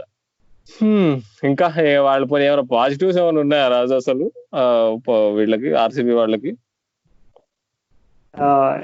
నేను కోహ్లీ గురించి అంత పెద్ద స్టేట్మెంట్స్ చెప్పాను కాబట్టి దానికి గల కారణాలు కూడా ఒకటి నేను చెప్పాలి. ఎందుకంటే ముఖ్య కారణం ఏంటంటే వాషింగ్టన్ సుందర్ ఎప్పుడు కూడా అసలు నన్ను అడిగితే ఇండియాలో క్రికెటింగ్ ఎక్స్పర్ట్స్ చాలా ఎక్కువగా రేట్ చేస్తారు. ఏదో క్రికెటింగ్ ఎక్స్పర్ట్స్ రేట్ చేస్తారని గొప్ప నేను పర్సనల్గా కూడా వాషింగ్టన్ సుందర్ జర్నీ చూశాను. అంటే అతని బౌలింగ్ కానీ బ్యాటింగ్ కానీ అసలు ఆ వాషింగ్టన్ సుందర్ లాంటి ప్లేయర్ని పెట్టుకుని లాస్ట్ 2 years నుంచి కూడా అసలు అతను ఎప్పుడు కూడా ఒక్కసారి కూడా అసలు వాషింగ్టన్ సుందర్లో బెస్ట్ అయితే బయటికి తెచ్చినట్టు అయితే నాకు కనబడలేదు. ఎందుకంటే వాషింగ్టన్ సుందర్ చూస్తే ఇండియాకి రెగ్యులర్గా ఆడుతూనే ఉంటాడు అండ్ ఇండియాకి కూడా ఆడాడు.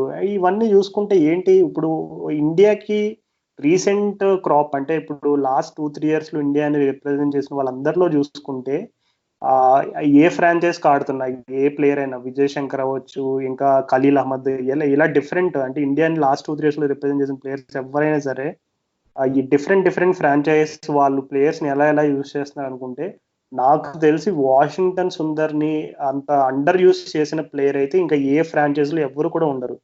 సో ఒక విధంగా కోహ్లీ క్యాప్టెన్సీని ఇంత క్రిటికల్ గా చూడడానికి ఒక ముఖ్య కారణం కూడా అది. ఎందుకో వాషింగ్టన్ సుందర్ని టీంలోకి తీసుకుంటాడు, వాషింగ్టన్ సుందర్ కి బౌలింగ్ ఇయ్యడు, లేదు 2 ఓవర్లు ఇస్తే మళ్ళీ 2 ఓవర్లు ఇయ్యడు. ఇప్పుడు మనం చూసుకుంటే మన కింగ్స్ 11 పంజాబ్ మ్యాచ్ లో కూడా వాషింగ్టన్ సుందర్ 2 overs వేసాడు, 13 runs ఇచ్చాడు and that is the end of it. మళ్ళీ వాషింగ్టన్ సుందర్ వైపు తిరగలేదు, వాషింగ్టన్ సుందర్ బౌలింగ్ కూడా వేయలేదు.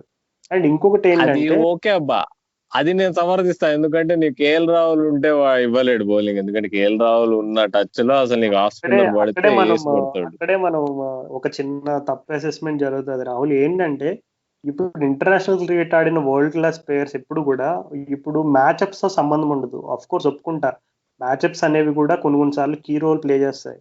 కానీ నువ్వు కూడా ఒక పాయింట్ లో మెన్షన్ చేసినప్పుడు మొహమ్మద్ నబీ లాంటి స్పిన్నర్ అంటే టామ్ మూడీ ఎలా అసెస్ చేశాడో అతను రైట్ హ్యాండర్స్ కి వేయగలడు, లెఫ్ట్ హ్యాండర్స్. సో ఇలాగా ఇంటర్నేషనల్ గా ఎక్స్పీరియన్స్ ఉన్న బౌలర్స్ ని ఎప్పుడు కూడా అసలు ఈ సెల్ఫ్ డౌట్ అనేది ఉండదు వాళ్ళకి. అంటే వాళ్ళు ఎప్పుడు కూడా ఎట్లాంటి మైండ్ సెట్ తో ఉంటదంటే ఎట్లాంటి బ్యాట్స్మెన్ అయినా నేను అవుట్ చేయగలను అనేటువంటి ఒక రకమైనటువంటి కాన్ఫిడెన్స్ ఉంటుంది. సో వాషింగ్టన్ సుందర్ లాంటి ఇంటర్నేషనల్ గా రికగ్నైజ్ అయిన ప్లేయర్స్ ని టీంలో ఉన్నప్పుడు అతనికి కొంచెం కాన్ఫిడెన్స్ కనుక ఇవ్వగలిగితే అతని దగ్గర నుంచి వండర్స్ అయితే చూస్తాం మనం. అంటే వండర్స్ అనేది బిగ్ స్టేట్మెంట్ అవ్వచ్చు, కానీ వాషింగ్టన్ సుందర్ దగ్గర నుంచి ఎక్స్పెక్ట్ చేసేటువంటి ఆ ఎకనామికల్ స్పెల్ అవ్వచ్చు, ప్రతి మ్యాచ్ లో 4 overs వేసి క్రూషియల్ 1-2 వికెట్స్ అనేది నాకు ఆర్సీబీ టీమ్ విషయంలో బాగా డిసప్పాయింటింగ్ అనిపించే విషయం లాస్ట్ 2 years నుంచి అయితే వాషింగ్టన్ సుందర్ గురించి మెయిన్ గా. అండ్ లాస్ట్ మ్యాచ్ లో కూడా మనం చూసుకుంటే కోహ్లీ ఒక క్రూషియల్ డ్రాప్ క్యాచెస్ 2 కూడా కేఎల్ రాహుల్వి. తనే మ్యాచ్ అయిన తర్వాత వచ్చి ఒప్పుకున్నాడు కూడా. చాలా మందికి అనిపించవచ్చు ఏంటి కోహ్లీ ఏంటి అసలు క్యాచెస్ డ్రాప్ చేయడం ఏంటని. కానీ నేనైతే ఒక చిన్న బెనిఫిట్ ఆఫ్ డౌట్ ఇస్తాను. ఎందుకంటే సాధారణంగా ఇట్లాంటి పర్సనాలిటీస్తో కోహ్లీ, కెవిన్ పీటర్సన్ అండ్ ఇంకా ఇట్లాంటి అగ్రెసివ్ పర్సనాలిటీస్తో ఇట్లాంటివి మనం టైం టు టైం చూస్తూ ఉంటాం. దానికి ముఖ్య కారణాలు ఏంటంటే వాళ్ళ లోపల ఉండేటువంటి ఆ డ్రైవ్, అంటే ఆ ఇంటెంట్ అనేది కొన్నిసార్లు సూపర్ సీడ్ చేస్తుంది. వాళ్ళ న్యాచురల్ రియాక్షన్స్ ని సూపర్ సీడ్ చేసి ఆ క్యాచెస్ అనేది కొంచెం, అంటే ఇది కంప్లీట్ సైకలాజికల్ పాయింట్ అవ్వచ్చు. బట్ సో ఒక విధంగా కోహ్లీ డ్రాప్ క్యాచెస్ గురించి అయితే పెద్దగా వర్రీ అవ్వాల్సిన అవసరం లేదు ఆర్సీబీ ఫ్యాన్స్ కి. అండ్ ముందు ముందు మ్యాచెస్ లో హోప్ఫుల్లీ వాషింగ్టన్ సుందర్ లాంటి ప్లేయర్స్ ని అండ్ డెత్ బౌలింగ్ కూడా ఇంప్రూవ్ అవుతుందని మనం ఎక్స్పెక్ట్ చేస్తున్నాం. క్యాచెస్ గురించి మాత్రం చాలా అద్భుతమైన అనాలిసిస్ చెప్పావు రాజు. కానీ ఇంకో విషయం గురించి మాట్లాడుకోవాలి మనం. అసలు జాష్ ఫిలిపి ఎందుకున్న టీమ్ లో అసలు నీకు బిగ్ బ్యాష్ లో నీకు టాప్ ఆర్డర్ లో ఆడతాడు, ఓపెనింగ్ వస్తాడు. అలాంటి అతన్ని తీసుకొచ్చి ఏదో ఫస్ట్ మ్యాచ్ లో ఏదో లాస్ట్ లో ఏదో 3 డౌన్ 4 డౌన్ పంపించడం ఏంది, మళ్ళీ సెకండ్ మ్యాచ్ మళ్ళీ సడన్ గా నీకు క్విక్ రన్స్ కావాలన్నప్పుడు నీకు పిచ్ హీటర్ గా పైకి పంపించడం ఏంటి? అసలు తన్ని సరిగ్గా యూజ్ చేస్తున్నారో లేదో అర్థం కావట్లే. నీకు ఫించ్ వచ్చేసి ఫించ్ ఇంకా నీకు మనం ముందే మాట్లాడుకున్నాం, ఫించ్ బాగా ఆడితే ఆర్సీబీ వేరే లెవెల్ ఆడుతుందని చెప్పి తను ఇంకా తన రియల్ ఎబిలిటీని చూపించలేకపోతున్నాడు. ఇక నువ్వు నీకు చెప్పాల్సింది ఉందా? ఫిలిపి గురించి నువ్వు బిగ్ బ్యాష్ బాగా ఫాలో అవుతావు కాబట్టి అసలు తన ఎబిలిటీస్ ఏంది, తను ఆడుతున్న పొజిషన్ ఏంది, ఇప్పుడు మోయిన్ అలీ లాంటి ప్రూవెన్ టాలెంట్ ని బయట పెట్టి, నీకు ఎస్పెషల్లీ ఆల్రౌండ్ టాలెంట్ ని బయట పెట్టి నువ్వు ఆడించే సిచ్యువేషన్ ఎందుకు వస్తుంది అసలు Philippi? So Josh Philippi first time IPL ఆడుతున్నాడు అండ్ అతను సాధారణంగా బిగ్ బ్యాష్ లో వచ్చేసి ఓపెనింగ్ ఆడతాడు. సో అతని రోల్ అనేది ఆర్సీబీ వాళ్ళు క్లియర్ గా ఏం చెప్పారు అని అంటే రఫ్ గా చూసుకుంటే మనకి ఫించ్ దగ్గర నుంచి వచ్చిన స్టేట్మెంట్స్ అవ్వచ్చు, కోహ్లీ దగ్గర నుంచి వచ్చిన స్టేట్మెంట్స్ అవ్వచ్చు. అంటే ఓపెనింగ్ లో ఆడడం నెక్స్ట్ నెంబర్ 3లో ఆడడానికి పెద్ద డిఫరెన్స్ ఉందా అంటే లేదని అనుకోవచ్చు చాలా మంది. కానీ సాధారణంగా అతను ఇప్పుడే young and upcoming cricketer and opening role కి బాగా అలవాటు అయిపోయాడు. సో మొన్న మ్యాచ్ లో చూసుకుంటే అతన్ని ఎక్స్పెరిమెంటేషన్, అంటే ఫస్ట్ మ్యాచ్ లో అయితే ఎక్కడో ఇంకా లాస్ట్ లో వచ్చాడు. బట్ మొన్న మ్యాచ్ లో చూసుకుంటే 1 డౌన్ వచ్చాడు. జాష్ ఫిలిప్పిన్ ఇంకా కొన్ని మ్యాచెస్ బ్యాక్ చేస్తారేమో ఆర్సీబీ మేనేజ్మెంట్ అని నేను అనుకుంటున్నా. ఎందుకంటే మెయిన్ గా చూసుకుంటే ఫిలిప్పి సెలెక్షన్ కి ఒక ముఖ్య కారణం ఏమని అనిపిస్తుంది అంటే అతని కీపింగ్ స్కిల్స్ కూడా అనిపిస్తుంది. మనం అనుకోవచ్చు ఏముంది T20s లో కీపింగ్ కి పెద్ద ఏముంది, ఎవరొకరిని పెట్టి ఆడించేసి మెయిన్ బ్యాటింగ్ కదా ముఖ్యం అని అనుకోవచ్చు. కానీ కీపింగ్ లో కూడా చూసుకుంటే ఇప్పుడు ఒకసారి మొన్న ఆర్సీబీ కింగ్స్ 11 మ్యాచ్ లోనే డైవ్ చేస్తూ ఒక వైడ్ ని సేవ్ చేశాడు. అంటే దగ్గర ఒక 5 రన్లు సేవ్ చేశాడు. అంటే అర్థం చేసుకో, ఇప్పుడు ఆ 5 రన్లు కూడా యాడ్ అయి ఉంటే ఆర్సీబీకి ఎంబారస్మెంట్ ఇంకెంత ఎక్కువ ఉండేదో. అంటే ఇట్లాంటి చిన్న చిన్న ఫ్యాక్టర్స్ కూడా T20s లో చాలా బిగ్ రోల్ ప్లే చేస్తాయి. సో అంటే వికెట్ కీపింగ్ అనేది పర్ఫెక్షన్ కోరుకుంటున్నారేమో ఆర్సీబీ టీమ్ మేనేజ్మెంట్. సో ఎందుకంటే ఇప్పుడున్న వాళ్ళకున్న స్క్వాడ్ లో నన్ను అడిగితే బెస్ట్ కీపర్ వచ్చేసి జాష్ ఫిలిప్పిన్. అంటే పార్థివ్ పటేల్ ఉన్నా సరే అతనికి ఉండే చిన్న లిమిటేషన్స్ అయితే ఉన్నాయి. అంటే అండ్ బ్యాటింగ్ పరంగా ఓపెనింగ్ లో ఆడే అవకాశం అయితే లేదు. ఎందుకంటే దేవదత్ పడిక్కల్ ఆల్రెడీ ప్రూవ్ చేసుకున్నాడు. అండ్ ఆరన్ ఫించ్ ని నెంబర్ 1 కాకుండా అది ఓపెనింగ్ ప్లేస్ లో కాకుండా ఇంకెక్కడ ఆడించినా నన్ను అడిగితే it's no use. So opening చేసే అవకాశం అయితే రాదు జాష్ ఫిలిప్పికి. సో నాకు తెలిసి జాష్ ఫిలిప్పికి ఇంకా అవకాశాలు ఒక 2-3 మ్యాచ్లు ఇస్తారేమో అని నేను అనుకుంటున్నా. ఎందుకంటే నువ్వు అన్నట్టుగానే మోయిన్ అలీ లాంటి ప్లేయర్స్, లేదు క్రిస్ మోరిస్ లాంటి ప్లేయర్స్, లేదు ఇంకా శ్రీలంకన్ ఆల్రౌండర్ బౌలింగ్ ఆల్రౌండర్ అయినటువంటి ఇసురు ఉడానా లాంటి ప్లేయర్స్ కూడా అవ్వచ్చు. సో వీళ్ళందరూ కూడా ఖచ్చితంగా టీమ్ మిడ్ సీజన్ నుంచి ఎండింగ్ వరకు వాళ్ళకి ఖచ్చితంగా ఏదో ఒక రోల్ అయితే డెఫినెట్లీ ఉంటుందని నేను అనుకుంటున్నాను. సో వాళ్ళని ఇప్పుడే తీసుకొచ్చి వాళ్ళు ఒకవేళ ఏదైనా ఒక వాళ్ళ కాన్ఫిడెన్స్ ఆటోవడం, ఇప్పుడు మారిస్ లాంటి ప్లేయర్స్ ఆర్ మోయిన్ అలీ లాంటి ప్లేయర్స్ స్టార్టింగ్ లో ఒక 3-4 గేమ్స్ లో వాళ్ళు అండర్ పర్ఫార్మ్ చేస్తే ఆ ఇంపాక్ట్ ఎక్కువ ఉంటుంది. సీజన్ ఎండింగ్ వచ్చేసరికి వాళ్ళు జాష్ ఫిలిప్పి లాంటి వాళ్ళని ఎక్స్పెరిమెంట్ చేయలేరు టీంలో. సో మేబీ ఆర్సీబీ వాళ్ళు కొంచెం పేషెంట్ గా జాష్ ఫిలిప్పికి అవకాశాలు ఇస్తున్నారు. ఇంకా 1-2 అవకాశాలు ఇచ్చి అతను సిచ్యువేషన్కి ఎలా రియాక్ట్ అవుతాడని చూస్తారని నేను అనుకుంటున్నా. అండ్ అతని టాలెంట్ విషయంలో అయితే ఏమాత్రం డౌట్ లేదు. బట్ అతన్ని ఫెయిర్ గా అసెస్ చేయాలి అని అంటే మేబీ ఆర్సీబీ ఒకసారి షార్జా పిచ్ మీద ఆడినప్పుడు జాష్ ఫిలిప్పి ఎలా ఆడతాడని చూడాలని ఉంది. అండ్ టాకింగ్ అబౌట్ షార్జా, అసలు ఈ షార్జా పిచ్ చూస్తే అసలు ఈ ఐపీఎల్ పిచ్చెస్ అన్ని ఒక ఎత్తు, ఈ పిచ్ ఒక ఎత్తు అన్నట్టు ఉంది. సో అన్నిటికంటే షార్జా గురించి మాట్లాడుకుంటే మనం ఫస్ట్ మాట్లాడుకోవాల్సిన టీం వచ్చేసి రాజస్థాన్ రాయల్సే. సో రాజస్థాన్ రాయల్స్ టీం గురించి నీ అసెస్మెంట్ ఏంటి? రాజస్థాన్ రాయల్స్ అసలు ఈసారి మా ఎక్స్పెక్ట్ చేసినట్టే, ఎందుకంటే వాళ్ళ బట్లర్, స్టోక్స్, స్మిత్ కానీ మొత్తం టోర్నమెంట్ ఉంటారు అనే సిచ్యువేషన్ వచ్చింది కాబట్టి వాళ్ళు బెస్ట్ పొజిషన్లు ఉంటారని అనుకున్నాము. దానికి తోడు అసలు ఆర్చర్ కూడా నీకు టాప్ ఫామ్ లో ఉండడం, బ్యాట్ తో బాల్ తో రెండిట్లో అసలు రాజస్థాన్ రాయల్స్ ప్రూవ్ చేస్తారు అందరికి ఎప్పట్లానే. మమ్మల్ని ఎప్పుడు తక్కువ అంచనా వేయలేరు మీరు, ఏ టీం అయినా కానీ. మేము మా గురించి హైప్ తక్కువ ఉన్నా కానీ మేము తోపులం అని ప్రూవ్ చేస్తారు. అసలు ఆ మ్యాచ్ సంజు శాంసన్ కొట్టడం కానీ, అంటే ఒక రకంగా చూసుకుంటే తను సంజు శాంసన్ అట్లా కొట్టాడని చెప్పుకోవచ్చు, కానీ దానిలో తను కొట్టడం కంటే వాళ్ళు సిఎస్కే వాళ్ళు వేసిన త్రో డౌన్ ప్రాక్టీస్ ఎక్కువ అనిపించింది. కానీ అయినా కానీ నేను ఎంత త్రో డౌన్ ప్రాక్టీస్ అనుకున్నా కానీ అట్లా అన్ని సిక్స్లు లైన్ గా కొట్టడం, మిక్స్ కాకుండా అనేది చాలా అద్భుతమైన విషయం అదైతే. ఇంకా ఆ రోజు వాళ్ళ పర్ఫార్మెన్స్ వచ్చేసి అసలు నీకు అదే బాల్ తో అసలు చాలా అప్రిషియేట్ చేయాలి వాళ్ళని. డ్యూ ఉంది అసలు ఆ రోజు, బాగా డ్యూ ఉంది అసలు. ఎంత 200 స్కోర్ ఉన్నా కానీ నీకు అంత డ్యూలో అసలు బౌలింగ్ వేయడము, కంట్రోల్ చేసుకోవడము. ముఖ్యంగా టామ్ కరణ్ ఒక చాలా ఇంపార్టెంట్ ఓవర్ వేసాడు. అది సరే ఆర్చర్ ని కొట్టలేరు, అది వాస్తవం అందరికీ తెలుసు. అలాంటిది ఒక ఓవర్ టామ్ కరణ్ 20 రన్లు కొడదామని ప్లాన్ వేసుకున్నారు, కానీ ఆ ఓవర్ తను అసలు 10 రన్లే ఇస్తాడు అనమాట. కాబట్టి ఆ డ్యూలో ఆ పోస్ట్ మ్యాచ్ ప్రెజెంటేషన్ లో కూడా ధోని అదే అంటాడు, మేము అనుకున్నాము ఓకే బాగా కొట్టేయచ్చు అనుకున్నా కానీ అటు ఇటు చూసి, కాకపోతే వాళ్ళు డ్యూలో చాలా బాగా బౌలింగ్ వేసాడు ఒక పాయింట్ చెప్పాడు. అది చాలా ముఖ్యమైన పాయింట్. కానీ రాజస్థాన్ రాయల్స్ ఆ రోజు ఇంకో సర్ప్రైజ్ ప్యాకేజ్ రాహుల్ తెవాతియా. అసలు రాహుల్ తెవాతియా ఇప్పటి వరకు ఐపీఎల్ 3-4 ఏళ్ళ నుంచి ఆడుతున్నాడు, అక్కడక్కడ ఫ్రింజ్ ప్లేయర్ గా అక్కడిక్కడ ఆడుతున్నాడు, కానీ తను మొన్న అంటే ఏమన్నా చేంజ్ చేసుకున్నట్టు అనిపించింది. పోయినేడికి ఈ ఏడికి కొంచెం వేరియేషన్స్ యాడ్ చేశాడు. నీకు ఫ్లిప్పర్ వేస్తున్నాడు, మంచిగా స్ట్రైట్ వెళ్తుంది.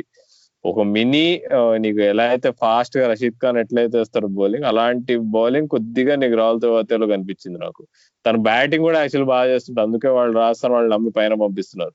కాబట్టి రాహుల్ తెవాతియా మంచి టాలెంట్ ఈసారి రాజస్థాన్ రాజు నుంచి బయటకు వచ్చిందని నాకు అనిపించింది. ఇంకేమైనా ఉన్నాయా రాజు నువ్వు చెప్పేది? వెల్, సాధారణంగా ఎప్పుడు కూడా క్యాప్టెన్సీ గురించి మాట్లాడుకుంటే ఎప్పుడు లీడింగ్ ఫ్రమ్ ద ఫ్రంట్ అనే మాట మనం ఎక్కువగా వింటా వస్తాము.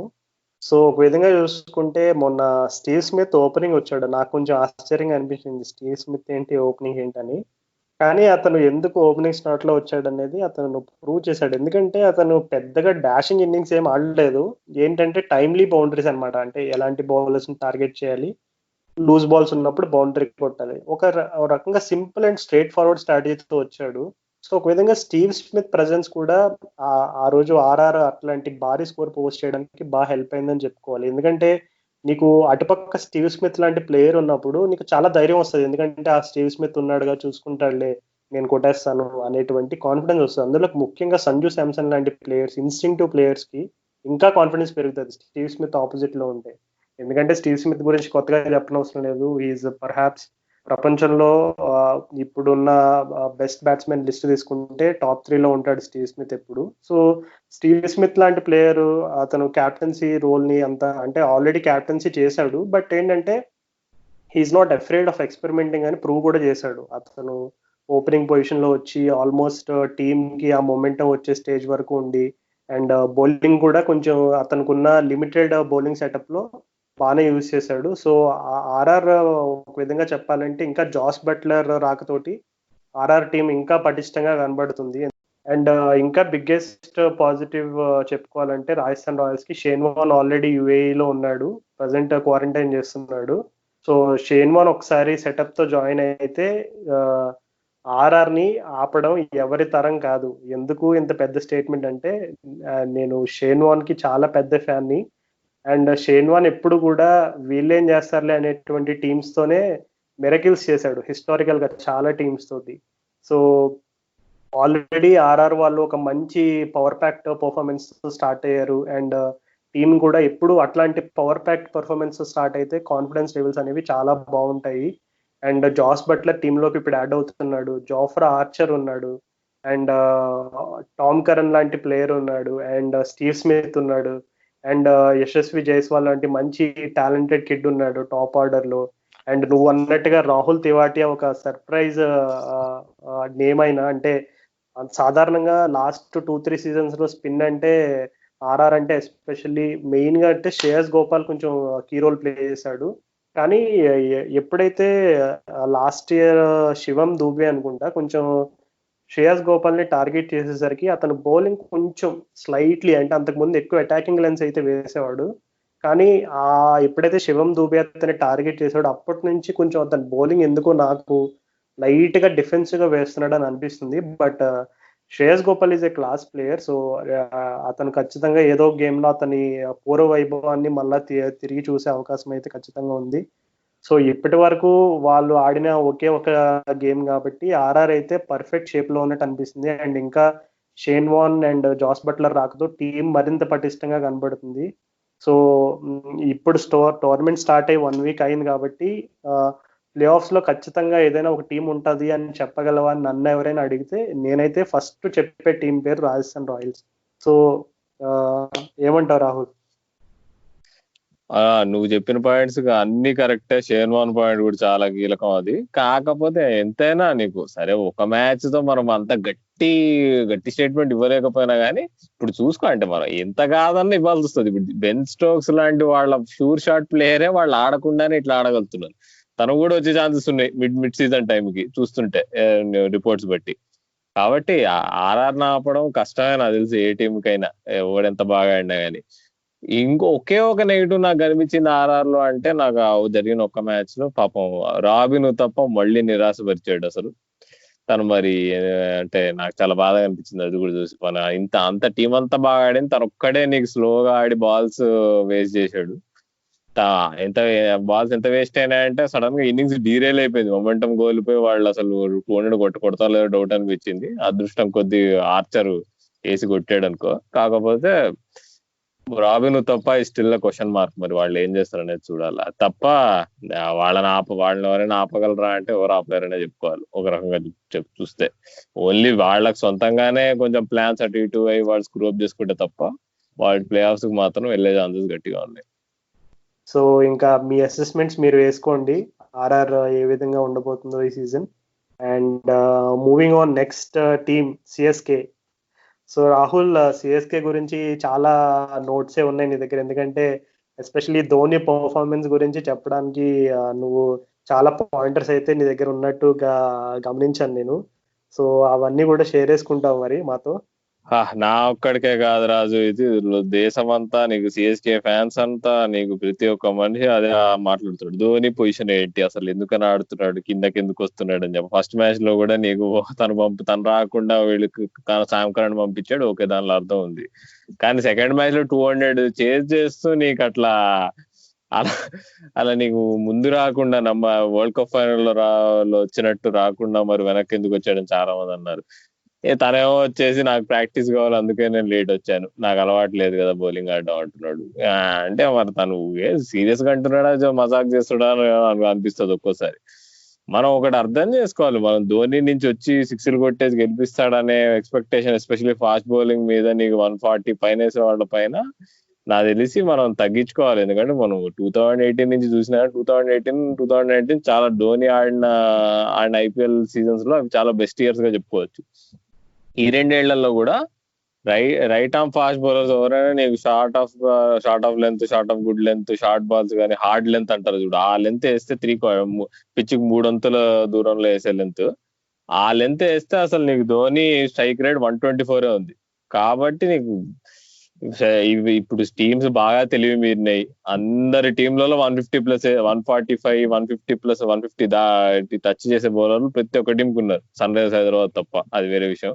కాబట్టి నాకు తెలిసి ధోని నుంచి మిరాకిల్స్ ఎక్స్పెక్ట్ చేయడం మనం తగ్గించాలి. ఎస్పెషల్లీ ఈ బౌండరీస్ కూడా చాలా పెద్దవి శారదా తప్పితే. కాబట్టి ధోని ఇప్పుడు గెలిపించేస్తాడు, 6లు కొడతాడు అనే ఎక్స్పెక్టేషన్ మనం తగ్గించుకొని రియలిస్టిక్ గా ఉండాలి. ధోనికి కూడా ఆ విషయం తెలుసు, ఆ విషయంలో ధోనిని ప్రైజ్ చేయాలి. కాబట్టి తన మీద తాను వేసుకోకుండా వేరే వాళ్ళకి ఛాన్స్ ఇస్తున్నాడు అని మేబీ అనొచ్చు ఒక రకంగా.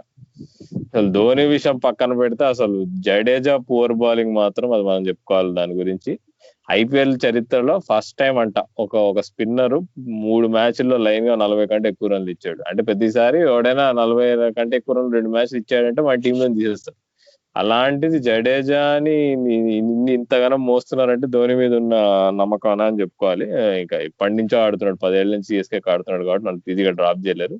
కానీ తను బెటర్ గా పర్ఫామ్ చేయాలి, లేకపోతే టీం సఫర్ అవుతుంది. కొంచెం పీయూష్ చావ్లా కొంచెం అటు ఇటు ఆ మ్యాచ్ లో సంజు శాంసన్ కి త్రోడౌన్ చేసినా గానీ తర్వాత పుల్ బ్యాక్ చేసి లెంత్ కొంచెం అడ్జస్ట్ అయ్యాడు, పేస్ అని వేరీ చేసుకొని. కానీ జడేజా మాత్రం బౌలింగ్ స్పీడ్ చూసుకుంటే బాగా ఫాస్ట్ వేస్తున్నాడు. అక్షర్ పటేల్ కంటే ఫాస్ట్ వేస్తున్నాడు. అక్షర్ పటేల్ చాలా ఫ్లాట్ ట్రాజెక్టరీ వేసే బౌలర్. అలాంటిది అక్షర్ పటేల్ కంటే జడేజా నీకు ఫ్లాట్ గా ఫాస్ట్ గా వేస్తున్నాడు అంటే జడేజా చాలా వర్క్ చేయాలి. మరి చాలా మంది అంటారు జడేజా ఏమైనా చేయాలంటే ధోని చెప్పాలని. మరి ధోని చెప్పడం ల్యాక్ అవుతుందో, మరి జడేజా మరి సొంతంగా ఆలోచించడం ల్యాక్ అవుతుందో అనేది మరి చూడాల్సిన విషయం. అవును రాహుల్, సిఎస్కే టీమ్ హిస్టారికల్ గా చూసుకున్నా వాళ్ళు బాగా పర్ఫామ్ చేసిన ప్రతి సీజన్ లోనూ వాళ్ళ స్పిన్నర్స్ ఎప్పుడు కూడా చాలా కీ రోల్ ప్లే చేశారు. అంటే దానికి చాలా ఫ్యాక్టర్స్ కారణాలు అవ్వచ్చు. ముఖ్యంగా చెన్నై లాంటి స్లో పిచ్చెస్ లో స్పిన్నర్స్ కి అనుకూలించే పిచ్చెస్ మీద ఆడడం అవ్వచ్చు, ఇంకా వేరే విధమైనటువంటి ఫ్యాక్టర్స్ ఏదైనా ఉండొచ్చు. కానీ ఈ సీజన్ లో వాళ్ళు పిక్ చేసుకున్న స్పిన్ కాంబినేషన్ వచ్చేసి పీయూష్ చావ్లా అండ్ రవీంద్ర జడేజా. ఇద్దరు కూడా ఆ, ఆ, పెద్ద స్పిన్నర్స్ అయితే కాదు, ఎందుకంటే జడేజా కూడా ఎక్కువ నువ్వు అన్నట్టుగానే ఫ్లాట్ వేస్తాడు. అండ్ పీయూష్ చావ్లా కూడా అతనికి ఉన్న చిన్న డిసడ్వాంటేజ్ ఏంటంటే అతను భారీ స్పిన్నర్ కాదు. అండ్ రెండోది ఏంటంటే అతను యావరేజ్ గానే బాల్ చాలా స్పీడ్ గా వేస్తాడు. అంటే అతనికి అమిత్ మిశ్రాకు ఉన్న మెయిన్ డిఫరెన్స్ ఏంటంటే ఇప్పుడు మనం చూడొచ్చు, మొన్న ఢిల్లీ క్యాపిటల్స్ మ్యాచ్ లో అమిత్ మిశ్రాకి వికెట్లు తీయకపోయి ఉండొచ్చు, కానీ చాలా మంచి స్పెల్ వేశాడు. ఎందుకు మంచి స్పెల్ అంటే అతను స్పీడ్ అనేది చాలా కన్సిస్టెంట్ గా 70 to 80, 85 అది మించకుండా చాలా నీట్ గా బ్యాట్స్మెన్ ని టెంప్ట్ చేస్తున్నట్టుగానే వేసి చాలా అతని పేస్ అనేది చాలా కంట్రోల్డ్ గా వేశాడు.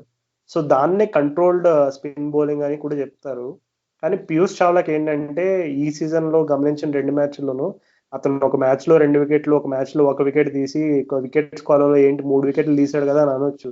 కానీ ఇంకోటి గుర్తుపెట్టుకోవాల్సింది ఏంటంటే అతను 2 మ్యాచ్ల్లోనూ బౌలింగ్ తో హాఫ్ సెంచరీ, ఆల్మోస్ట్ ఒక మ్యాచ్ లో అయితే ఆల్రెడీ చేసినట్టున్నాడు హాఫ్ సెంచరీ, ఇంకో మ్యాచ్ లో మిస్ అయినట్టున్నాడు. Jokes apart, Piyush Chawla bowling అయితే నేను డిసప్పాయింట్ అయ్యా. సాధారణంగా ధోని లాంటి కెప్టెన్ కింద స్పిన్నర్స్ ఎప్పుడు కూడా చాలా బాగా పర్ఫామ్ చేస్తారు. సో ఈ సీజన్ పీయూష్ చావ్లాకి మరొక అంటే కేకేఆర్ లో అతను ఎలా అయితే ఒక వెలుగు వెలిగాడో సిఎస్కే లో కూడా అలాగే జరుగుతుందని నేను ఎక్స్పెక్ట్ చేశాను. కానీ అతని అంటే యుఏఈ కండిషన్స్ కి తగ్గట్టు బౌలింగ్ వేస్తున్నట్టు అయితే నాకు కనపడలేదు. ఇంకా ఇండియన్ పిచ్చెస్ మీదే వేస్తున్నట్టు వేస్తున్నాడు. సో కొంచెం అతని బౌలింగ్ పేస్ అనేది మెయిన్ గా వేరీ చేయాలి. సో ఇంకా అంటే ధోని అయితే సాధారణంగా అంత త్వరగా ప్లేయర్స్ ని పక్కన పెట్టేసే టైప్ అయితే కాదు. ఎస్పెషల్లీ ఐపీఎల్ లో అయితే పీయూష్ చావ్లాకి నాకు తెలిసి ఇంకా అవకాశాలు వచ్చే ఛాన్స్ అయితే ఉంది. సో అతను ముందు ముందు మ్యాచెస్ లో అతని పర్ఫార్మెన్స్ ఎలా ఉండబోతుంది అనేది ఇంట్రెస్టింగ్ గా చూడాల్సిన విషయం. ఎందుకంటే రవీంద్ర జడేజా ఒకవేళ బౌలింగ్ తో కొంచెం అండర్ పర్ఫామ్ చేసినా కొన్ని సార్లు అతను బ్యాటింగ్ లో అతను కాంట్రిబ్యూట్ చేసే అవకాశం అయితే ఉంటుంది. కానీ పీయూష్ చావ్లా ఏంటంటే అతను లెన్స్ అవ్వచ్చు, అతను పేస్ అవ్వచ్చు, ఇది కనుక అతను ఇంప్రూవ్ చేసుకోకపోతే ఖచ్చితంగా ఇమ్రాన్ తాహిర్ లాంటి already internationally proven experienced player అనేటువంటి ఇమ్రాన్ తాహిర్ ని టీంలోకి తీసుకొస్తే టీంలో చాలా కాంబినేషన్స్ అప్సెట్ అవ్వాల్సిన విషయం ఉన్న అవకాశం ఉంటుంది. సో సిఎస్కేకి నాకు తెలిసి ముందు ముందు వాళ్ళు ప్లే ఆఫ్ కి వెళ్ళాలన్నా, లేదు వాళ్ళ టీం నుంచి బెటర్ గా పర్ఫార్మెన్స్ ఉండాలన్నా వాళ్ళ స్పిన్నర్స్ ఇద్దరు కూడా హ్యూజ్ గా అండర్ పర్ఫార్మ్ చేశారు.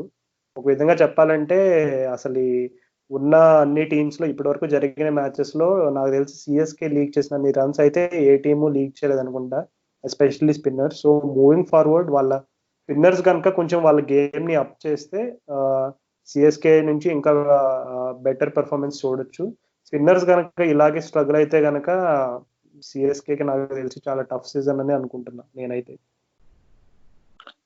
ఉన్న ఒకే ఒక పాజిటివ్ బాగా అంటే నీకు బాగా కన్సిస్టెంట్ గా ఆడుతున్నారు ఎవరైనా జరిగిన 3 మ్యాచ్ల్లో చూసుకుంటే శామ్ కర్న్ ఒక్కడే అబ్బా సిఎస్కే లో. నువ్వు ఎంత నీకు బౌలింగ్ అయినా నీకు బ్యాటింగ్ అయినా కొంచెం అయినా పర్ఫార్మ్ చేసుకుంటూ నీకు కాంట్రిబ్యూట్ చేస్తుంది.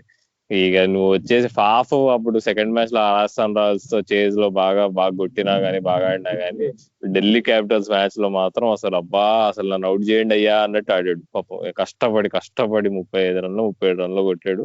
కానీ అది ఎలా ఆడాడంటే బాధేసింది చూస్తే అబ్బా ఎప్పుడు అవుట్ అవుతాడు.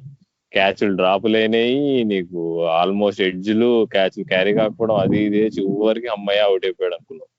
కాబట్టి సిఎస్కే కరెంట్లీ మాత్రం కష్టకాలం అయితే నడుస్తుంది. దానిలో అయితే రెండు విధాలుగా చెప్పాల్సింది ఏమీ లేదు.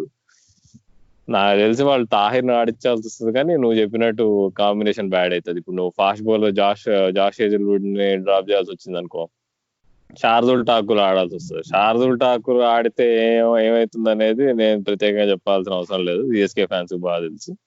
చెప్పలేం. తను వచ్చి బాగా ఆడితే అది వేరే విషయం, కానీ ఇప్పుడు జాష్ హేజల్వుడ్ అంత బాగా వేస్తాడని అయితే మాత్రం నేను చెప్పలేం. తను బాగా వేసాడు యాక్చువల్ ఢిల్లీ క్యాపిటల్స్ మ్యాచ్ లో, పిచ్ కి అనుకూలంగా చాలా బాగా వేసాడు. రాయుడు బ్యాటింగ్ పరంగా వాళ్ళ టీంలో రాయుడు లేకపోవడం అనేది చాలా పెద్ద డిసడ్వాంటేజ్. తనకి ఇంజురీ అవ్వడం, ఆల్రెడీ రైనా లేడు, ఆల్రెడీ అసలే కోతి సారా తాగింది అన్నట్టు ఇక నువ్వు రాయుడు కూడా నీకు ఇంజురీ అయ్యి ఇంకో మరి October 2 అయ్యే సన్ రైజర్స్ మ్యాచ్ కి రెడీ ఉంటాడు అంటున్నారు. మరి తను రెడీ ఉంటాడట, బ్రావో కూడా రెడీ ఉంటాడట. మరి బ్రావో వస్తే కొంచెం బెటర్ ఏమో, బౌలింగ్ స్ట్రెంత్ అవుతుందని నేను అనుకుంటున్నా, స్పిన్నర్స్ మీద లోడ్ తగ్గుతుంది. మేబీ అప్పుడు ఓవర్సీస్ పేసర్ జాష్ హేజల్వుడ్ లుంగియంగుడి బదులు మేబీ బ్రావోని ఆడేయచ్చు. ఎందుకంటే శామ్ కరణ్ మాత్రం డ్రాప్ చేయలేము, ఎంత శామ్ కరణ్ బ్రావో ఒకే రకమైన ప్లేయర్స్ అయినా కనుక. అవును రాహుల్, ఆల్రెడీ ధోని మొన్న జరిగిన పోస్ట్ మ్యాచ్ ప్రెజెంటేషన్ లో కూడా చెప్పాడు రాయుడు నెక్స్ట్ మ్యాచ్ రెడీగా ఉంటాడు. సిఎస్కే ఫ్యాన్స్ అందరికీ కూడా ఒక విధంగా చాలా గుడ్ న్యూస్ అది. సో రాయుడు టీంలో వస్తే ఖచ్చితంగా కొంచెం ఆ బ్యాటింగ్ ఆర్డర్ అవ్వచ్చు, కొంచెం ఆ మిడిల్ ఆర్డర్ లో కూడా మనం ఇంకా బెటర్ అప్రోచ్ చూసే అవకాశం అయితే ఉంది. సో సిఎస్కే అనుకున్న రేంజ్ లో అయితే స్టార్ట్ అవ్వలేదు, కానీ నేను చెప్పినట్టుగా వాళ్ళ స్పిన్ పర్ఫార్మెన్స్ కనుక ఇంప్రూవ్ కాకపోతే ఖచ్చితంగా ఇంకొక 2-3 మ్యాచ్లు ఇట్లాగే వాళ్ళు స్పిన్ వల్ల ఓడిపోతే కనుక వాళ్ళ ప్లే ఆఫ్ అవకాశాలు అయితే గట్టిగానే దెబ్బతింటాయని నేను అనుకుంటున్నాను. అండ్ మూవింగ్ ఆన్, నెక్స్ట్ వచ్చేసి ఢిల్లీ క్యాపిటల్స్ గురించి మాట్లాడుకోవాలి మనం. వాళ్ళ టీం ఇప్పటి వరకు ఆడిన మ్యాచెస్ లో నీకు కనిపించిన బిగ్గెస్ట్ పాజిటివ్స్ ఏంటి Rahul? Opening fast bowling, especially Rabada నీకు ముందు కూడా చెప్పుకున్నావు. అసలు తను అంటే తను బౌలింగ్ వేస్తుంటే అదో వేరే రిధం అసలు. అయితే ఇట్లా పరిగెత్తుకుంటూ వచ్చి యాక్షన్ గానీ, బాల్ ఎంత హైట్ నుంచి రావడం కానీ, నువ్వు అసలు నంబర్ చూసుకుంటా రబాడా విషయము. రబాడా ఇప్పటివరకు T20 మ్యాచెస్ లో 110 వికెట్లు తీస్తే దానిలో సగం వికెట్లు ఫస్ట్ 6 ఓవర్లో తీసాడు, మిగతా సగం వికెట్లు లాస్ట్ 5 ఓవర్స్ లో తీసాడు. కాబట్టి నీకు అంటే తను ఎంత అంటే చాలా రేర్ స్కిల్ ఇది. నీకు అప్ ఫ్రంట్ నీకు పవర్ ప్లేలో అంత బాగా బౌలింగ్ వేయగలుగుతూ మళ్ళీ డెత్ లో కూడా నువ్వు అంత బాగా బౌలింగ్ వేయడం అనేది చాలా అరుదైన నేర్పు అనమాట అది. ఇప్పుడు తను రబాడా వేరే లీగ్స్ ఎక్కువ ఆడాడు కాబట్టి తన స్టాట్స్ ఎక్కువ ఉండవు, కానీ ఇప్పుడు ఐపీఎల్ బెస్ట్ T20 లీగ్ కాబట్టి రబాడా ఈ లెవెల్లో పర్ఫామ్ చేయగలిగాడు. లాస్ట్ ఇయర్ నీకు మొత్తం మ్యాచ్ ఆడకుండానే 24 వికెట్స్ తీసాడు. అలాంటిది ఇప్పుడు కూడా మనం చూస్తున్న పర్ఫార్మెన్స్ కూడా, నిన్న మొన్న సిఎస్కే మ్యాచ్ లో కూడా నీకు స్టార్టింగ్ లో అంత బాగా వేసాడు, చివరిలో అసలు కొట్టడానికి ఛాన్సే లేదు, 3 ఓవర్లు దాచిపెట్టి పెట్టారు. ధోని అట్లాంటి బౌలర్లు కొట్టలేడని చెప్పి వాళ్ళకి బాగా గట్టి నమ్మకం ఢిల్లీ వాళ్ళకి, వాళ్ళు అనుకున్నట్టే అయింది కూడా. కాబట్టి అసలు Rabada is the number 1 T20 bowler pace అసలు అట్లీస్ట్ అని నేను నమ్ముతున్నాను. రబాడా ఏంటంటే ఆల్రెడీ ఈజ్ స్కిల్ లెవెల్లో చాలా పేసర్స్ లో ప్రస్తుతం నువ్వు అన్నట్టుగా ఉన్న వాళ్ళలో one of the best pacers going around in world cricket కూడా. సో అది ఒక ఫ్యాక్టర్. అండ్ రెండు అతనికి ఉన్న అడ్వాంటేజెస్ ఏంటంటే శ్రేయస్ అయ్యర్ అంటే సాధారణంగా ఇక్కడ ఇంటర్నేషనల్ క్రికెట్ లో ఒక విధంగా చెప్పాలంటే ఇప్పుడు Rabada almost south Africa team కి అతనే పేస్ అటాక్ కి లీడర్. ఎప్పుడైతే స్టెయిన్ అట్లా ఇంజురీ కన్సర్న్స్ తోటి టీంలోంచి బయటకు వెళ్ళిపోయి అట్లా మళ్ళీ రిటైర్మెంట్ ఇవన్నీ జరిగినాయో, ఇప్పుడు మొన్ననే వెర్నన్ ఫిలాంటర్ కూడా రిటైర్ అయిపోయాడు. సో కగిసో రబాడా ఒక విధంగా సౌత్ ఆఫ్రికా టీమ్ కి లిమిటెడ్ ఓవర్స్ లో ఒక విధంగా he's the leader of the pack. So ఇట్లాంటి లీడర్షిప్ రోల్ ఇంటర్నేషనల్ గా చేసి ఉన్న వాళ్ళు సాధారణంగా వాళ్ళు అంటే బౌలింగ్ విషయంలో కొంచెం నేను ఈ ఓవర్లో వేస్తాను ఆ ఓవర్లో వేస్తాను అనేటువంటి కొంచెం ఒక రకమైనటువంటి డ్రైవ్ అయితే ఉంటుంది. కానీ అతను మొన్న ప్రజెంటేషన్స్ లో కగిసో రబాడాని అడిగారు, ఏంటి నువ్వు స్టార్టింగ్ లో ఏదో ఒక ఓవర్ వేసావు కానీ మళ్ళీ లాస్ట్ లో 3 ఓవర్స్ ఉంచారు నీకు మధ్య మధ్యలో బౌలింగ్ వేయాలని అనిపించదా, అసలు 1 ఓవర్ స్పెల్స్ చేయడం నీకు ఎలా అనిపిస్తుంది అని ఒక ఇంట్రెస్టింగ్ క్వశ్చన్ అడిగారు. అంటే సాధారణంగా అంత ఇంటర్నేషనల్ బిగ్ టాలెంట్ ని ఏదో ఒక ఓవరే వాడి మళ్ళీ లాస్ట్ వరకు ఉంచడం అనేది ఒక విధంగా అట్లాంటి ప్లేయర్స్ కి కొంచెం ఏంటంటే మైండ్ సెట్ అనేది కొంచెం ఇంపాక్ట్ అవుతుంది వాళ్ళకి. 1 hour స్పెల్ చేయాలంటే కొంచెం ఇట్స్ ఛాలెంజింగ్ టాస్క్. కానీ రబాడా ఎంత అలవోకగా ఆన్సర్ చెప్పాడంటే చాలా సింపుల్ గా చెప్పాడు. నాకు అలవాటు అయిపోయింది యాక్చువల్గా. శ్రేయస్ అయ్యర్ నాకు ఏం చెప్తే నేను అదే చేస్తాను. నాకు వేయాలని థాట్స్ అట్లే మధ్యలో మళ్ళీ రావడం లేదు, బౌలింగ్ వేస్తానా లేదా ఇలాంటి థాట్స్ నేను మైండ్ లో పెట్టుకోను. నా టార్గెట్ ఎప్పుడు ఒకటే ఉంటుంది, ఎప్పుడు బౌలింగ్ పిలిచినా నేను ఎక్కడ బౌలింగ్ వేయాలనుకున్నాను ఆ పిచ్ మీద ఏ లైన్ అండ్ లెంత్ వర్క్ అయింది, ఈ రెండే నేను ఆలోచిస్తాను మైండ్ లో, ఇంకా పెద్దగా ఏం పెట్టుకోనని చాలా ఓపెన్ గా చెప్పాడు. అంటే అతని మైండ్ సెట్ ని ఒక విధంగా ఇండైరెక్ట్ గా అందరికీ చెప్పేశాడు అతని మైండ్ సెట్ ఎలా ఉంటుంది అనేది. సో ఇంత క్రిస్టల్ క్లియర్ మైండ్ సెట్ ఉన్న బౌలర్ సక్సెస్ అవ్వకుండా ఉండడం అనేది అది జరగని పని. సో సో రబాడా గురించి కొంచెం ఎక్కువే చెప్పి ఉండొచ్చు, but he's worth the hype. నన్ను నమ్మండి, మళ్ళా లాస్ట్ ఇయర్ లాగే ఖచ్చితంగా ఢిల్లీ క్యాపిటల్స్ కి మినిమం 20 వికెట్లన్నా తీసుకెళ్తాడు కగిసో రబాడా. చాలా చాలా ఇంట్రెస్టింగ్ పాయింట్స్ చెప్పావు రాజు. తను రబాడాతో పాటు ఆండ్రిక్ నాకియా గురించి కూడా ఒక చిన్న పాయింట్ చెప్పాలి. తను అసలు ఇంత టాలెంట్ ఉన్న బౌలర్, ఇంత పేస్, ఇంత వేరియేషన్స్ చేయగలిగిన బౌలర్ తను ఆప్షన్ లో ఫస్ట్ ఎవరు కొనలేదంటే ఆశ్చర్యం అనిపించింది నాకు. తను క్రిస్ వోక్స్ బ్యాక్అవుట్ అవడం వల్ల తీసుకున్నారు నోకియాని. తను కూడా అసలు చాలా బాగా వేసాడు. మన డెత్ లో కూడా నీకు అస్సలు రన్స్ ఇవ్వట్లేదు. నాకు కొంచెం అప్పట్లో 2016 లో మారిస్ని గుర్తు చేసాడు అసలు తన బౌలింగ్ స్టైల్ చూసి. అసలు చాలా పేస్ గానీ, వేరియేషన్స్ గానీ, లెంత్ గానీ, లైన్ గానీ అసలు నిజంగా హ్యాట్స్ ఆఫ్. ఢిల్లీ క్యాపిటల్స్ లో మనం చూసుకుంటే అక్షర్ పటేల్ ఏంటంటే అతనికి ఉన్న ఒక చిన్న అడ్వాంటేజ్, స్లైట్ అడ్వాంటేజ్ ఏంటంటే ఇప్పుడు కూడా ఆపోజిట్ టీమ్స్ ఇట్లా ప్రిపేర్ అయ్యి వచ్చినప్పుడు టీంలో ఎవరెవరు ఉన్నారు, స్పిన్నర్స్ ఎవరు, ఇలా టార్గెట్ చేసుకుంటారు. కానీ అక్షర్ పటేల్ అందరూ కూడా ఒక విధంగా ఏంటంటే కొంచెం అండర్మైన్ చేస్తారు. అక్షర్ పటేల్ ఏముందిలే, లెఫ్ట్ ఆర్మ్ స్పిన్నే కదా, బాల్ స్ట్రైట్ వస్తుంది, లేదంటే యాంగిల్లో కొంచెం స్లైడర్ చేస్తాడు, ఇంతే అని అనుకుంటారు. కానీ ఒక విధంగా అది ఢిల్లీ క్యాపిటల్స్ కి పెద్ద అడ్వాంటేజ్. ఎందుకంటే అందరూ కూడా అక్షర్ పటేల్ ని అండర్ ఎస్టిమేట్ చేసి వస్తారు. తీరా చూస్తే అక్షర్ పటేల్ తన పని తను చేసుకుంటూ పోతాడు. టీమ్ మేనేజ్మెంట్ కి తనకి ఇచ్చిన రెస్పాన్సిబిలిటీ చాలా సింపుల్, మాకు పెద్దగా నీ దగ్గర నుంచి వికెట్లు ఏమి ఎక్స్పెక్ట్ చేయట్లేదు, తీస్తే పెద్ద బోనస్, కాకపోతే ఎకానమీ రేటు 6 or 7 రేంజ్ లో ఉంటే చాలు అనే టైప్ ఆఫ్ రెస్పాన్సిబిలిటీ ఇచ్చినట్టు కనబడుతుంది. అండ్ అక్షర్ పటేల్ అయితే పర్ఫెక్ట్ ఎగ్జిక్యూట్ చేస్తున్నాడు. సో ఇట్లాగా అండర్ ద రేడర్ వెళ్ళిపోయే బౌలర్స్ కి ఎప్పుడు కూడా ఒక మంచి అడ్వాంటేజ్ ఉంటుంది. ఎందుకంటే రబాడా లాంటి వాళ్ళు ఎక్కువ షైన్ అవుతూ ఉంటారు, అండ్ తిను జాబ్ చూసుకుంటూ మంచి కాంప్లిమెంటరీ జాబ్ చేస్తున్నాడు అని చెప్పాలి.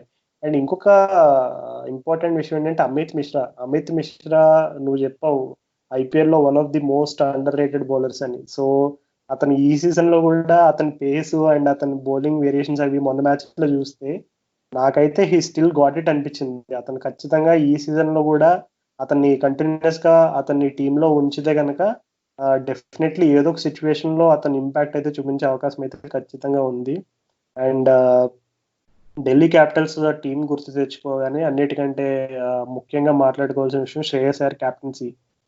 శ్రేయస్ అయ్యర్ ఏంటి, క్యాప్టెన్సీ ఏంటి, మేమేం పెద్దగా చూడలేదు, శ్రేయస్ అయ్యర్ పెద్దగా ఫాలో అవ్వదని అనుకోవచ్చు. బట్ శ్రేయస్ అయ్యర్ ఆల్రెడీ అతను ముంబై సర్క్యూట్ లో అతను డొమెస్టిక్ క్రికెట్ అది ఆడినప్పుడు అతనికి ఆల్రెడీ క్యాప్టెన్సీ ఎక్స్పీరియన్స్ అనేది ఉంది.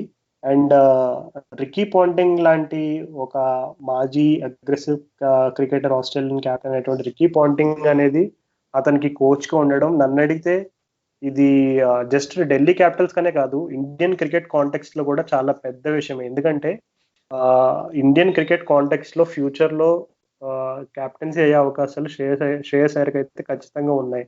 సో ఇప్పుడు రికీ పాంటింగ్ కింద అతను వర్క్ చేయడం వల్ల డెఫినెట్లీ చాలా పాయింట్స్, అతను ఇప్పటికే చాలా పాయింట్స్ పికప్ చేసుకున్నట్టు నాకైతే అనిపించింది. ఎందుకంటే ఆ బౌలింగ్ అటాక్ ని చేంజ్ చేయడం, కగిసో రబాడాని అంత స్మార్ట్ గా యూజ్ చేయడం, అంటే స్మార్ట్ గానే ఎందుకు, ప్లాన్ వర్కౌట్ అయింది, ఢిల్లీ గెలిచింది కాబట్టి ఇలా చెప్తున్నాము, అదే ప్లాన్ బ్యాక్ ఫైర్ అయితే ఏంటి అని సందేహం కూడా రావచ్చు. కానీ అదే చెప్తున్నా, ఇప్పుడు చూడండి ఢిల్లీ క్యాపిటల్స్ టీం వెళ్ళిపోతా ఉంటది ముందుకి, ఎవరు అక్షర్ పటేల్ గురించి మాట్లాడుకోరు. ఒక 6th or 7th గేమ్ లో అక్షర్ పటేల్ స్టాట్స్ చూసి చూడండి, మీరే ఆశ్చర్యపోతారు. అంటే these are the kind of things that players ఇట్లాగే పికప్ చేసుకుంటారు నాలెడ్జ్ ని ఎప్పుడు కూడా. ఇప్పుడు బ్రెండన్ మెక్కలం లాంటి కోచ్ అవ్వచ్చు, రికీ పాంటింగ్ ఇట్లాంటి అగ్రెసివ్, అంటే ఈ వీళ్ళ కోచెస్ అందరిలో ఉండే ఒక కామన్ ఫ్యాక్టర్ ఏంటంటే I'm going to win the match at any cost అని వాళ్ళు బాడీని కూడా లైన్ లో పెట్టేస్తారు. అట్లాంటి impressive captains Brendon McCullum and Ricky Ponting. So Ricky Ponting influence అనేది శ్రేయస్ అయ్యర్ కేవలం శ్రేయస్ అయ్యర్కే కాదు, అది ఇండియన్ క్రికెట్ కి కూడా చాలా బలంగా ఫ్యూచర్ లో ఉపయోగపడుతుందని నేనైతే అనుకుంటున్నా. So all in all Delhi Capitals performance అయితే ఖచ్చితంగా నేనైతే ఇంప్రెస్ అయ్యా. ఒకే ఒక నెగటివ్ ఢిల్లీ వాళ్ళ ఎందుకో నీకు middle order still not firing. నీకు రిషబ్ పంత్ ఇంకా ఫామ్ లో లేడు. మొన్న కొట్టాడు కానీ 40 రన్లు, బట్ అవి కాన్ఫిడెంట్ గా అయితే కొట్టలే పాపం. నీకు బాగా ఎడ్జిగా ఆడాడు, నీకు మిడిల్ కావట్లే బాల్. శ్రేయస్ అయ్యర్ కూడా ఇంకా రన్స్ కొట్టలేదు. పృథ్వీ షా బాగా ఆడాడు కాబట్టి బాగా కవర్ అయిపోయింది. కానీ చూసుకుంటే మొన్న సిఎస్కే తో వాళ్ళు ఆడిన మ్యాచ్ లో 175 అసలు బిలో పార్ టోటల్ ఆ పిచ్ మీద. వాళ్ళు బౌలింగ్ ఎక్స్ట్రాడినరీగా వేశారు కాబట్టి స్ట్రిక్ట్ చేయగలిగారు. కానీ కొంచెం మిడిల్ ఆర్డర్ కొంచెం వాళ్ళ ప్రశ్నార్థకంగానే ఉంది. ధవన్ ఇక టాప్ ఆఫ్ ది ఆర్డర్ లో స్ట్రైక్ రేట్ ప్రాబ్లం ఎప్పటిలానే ఇప్పుడు ఉంది. కాబట్టి కొంచెం బ్యాటింగ్ పరంగా వాళ్ళు ఇంకా వాళ్ళ ఫుల్ పొటెన్షియల్ రియలైజ్ కాలేదు. ఇప్పుడు అదే కదా ఇప్పుడు వచ్చింది అదే. వాళ్ళు బ్యాటింగ్ ఇప్పుడు రిషబ్ పంత్ అంత ఎక్స్ప్లోజివ్ టాలెంట్ ఇంకా నీకు ఫుల్ గా ఆడకుండా, అంటే శ్రేయస్ అయ్యర్ కూడా అంతా ఫుల్ గా ఆడకుండానే ఇంత బాగా ఆడుతుంటే ఒక్కసారి నీకు బ్యాటింగ్ మిడిల్ ఆర్డర్ ఫుల్ గా క్లిక్ అయితే ఏమో ఇక అది ఫుల్ పొటెన్షియల్ అప్పుడు చూస్తాం ఢిల్లీ క్యాపిటల్స్ టీమ్. ఓకే, ఇంకా ఢిల్లీ క్యాపిటల్స్ అయితే definitely one of the favourites గానే చెప్పుకోవచ్చు ఇప్పటి వరకు. And next moving on, last but not the least, Kings 11 Punjab. Kings 11 Punjab అనగానే అందరికీ నాకు తెలిసి ఫస్ట్ గుర్తొచ్చే పేరు లోకేష్ రాహుల్. ఫస్ట్ మ్యాచ్ లో ఒక విధంగా హార్ట్ బ్రేకే, ఒక విధంగా షార్ట్ రన్ కాంట్రవర్సీ అనేది రావడం, మయాంక్ అగర్వాల్ అంత బాగా పెర్ఫార్మ్ చేసినా ఓడిపోవడం అనేది ఒక హార్ట్ బ్రేకే. కానీ సెకండ్ గేమ్ లో వాళ్ళు డెఫినెట్లీ వాళ్ళు అన్ని విధాలుగా చూసుకుంటే ఒక కంప్లీట్ పెర్ఫార్మెన్స్ అయితే ఇచ్చారు. సో కింగ్స్ 11 పంజాబ్ లో ఇంకా biggest talking point apart from KL Rahul అని అంటే కనుక వాళ్ళ బౌలింగ్ లో మొహమ్మద్ షమి అని చెప్పుకోవాలి. సో షమి బౌలింగ్ గురించి అండ్ వాళ్ళ ఓవరాల్ టీమ్ స్ట్రెంగ్త్ గురించి ఏమని అనుకుంటున్నారు రాహుల్? మొహమ్మద్ షమి అసలు ఇప్పటి వరకు పోయినేడు వరకు ఐపీఎల్ లో అసలు సరిగ్గా యూజే చేయలేదు. లాస్ట్ ఇయరే నీకు తను ఫిట్నెస్ అది ఇంప్రూవ్ చేసుకొని ఓ రకంగా టెస్ట్ లెవెల్ లో కూడా బాగా ఇస్తున్నాడు అని చెప్పి తీసుకున్నారు.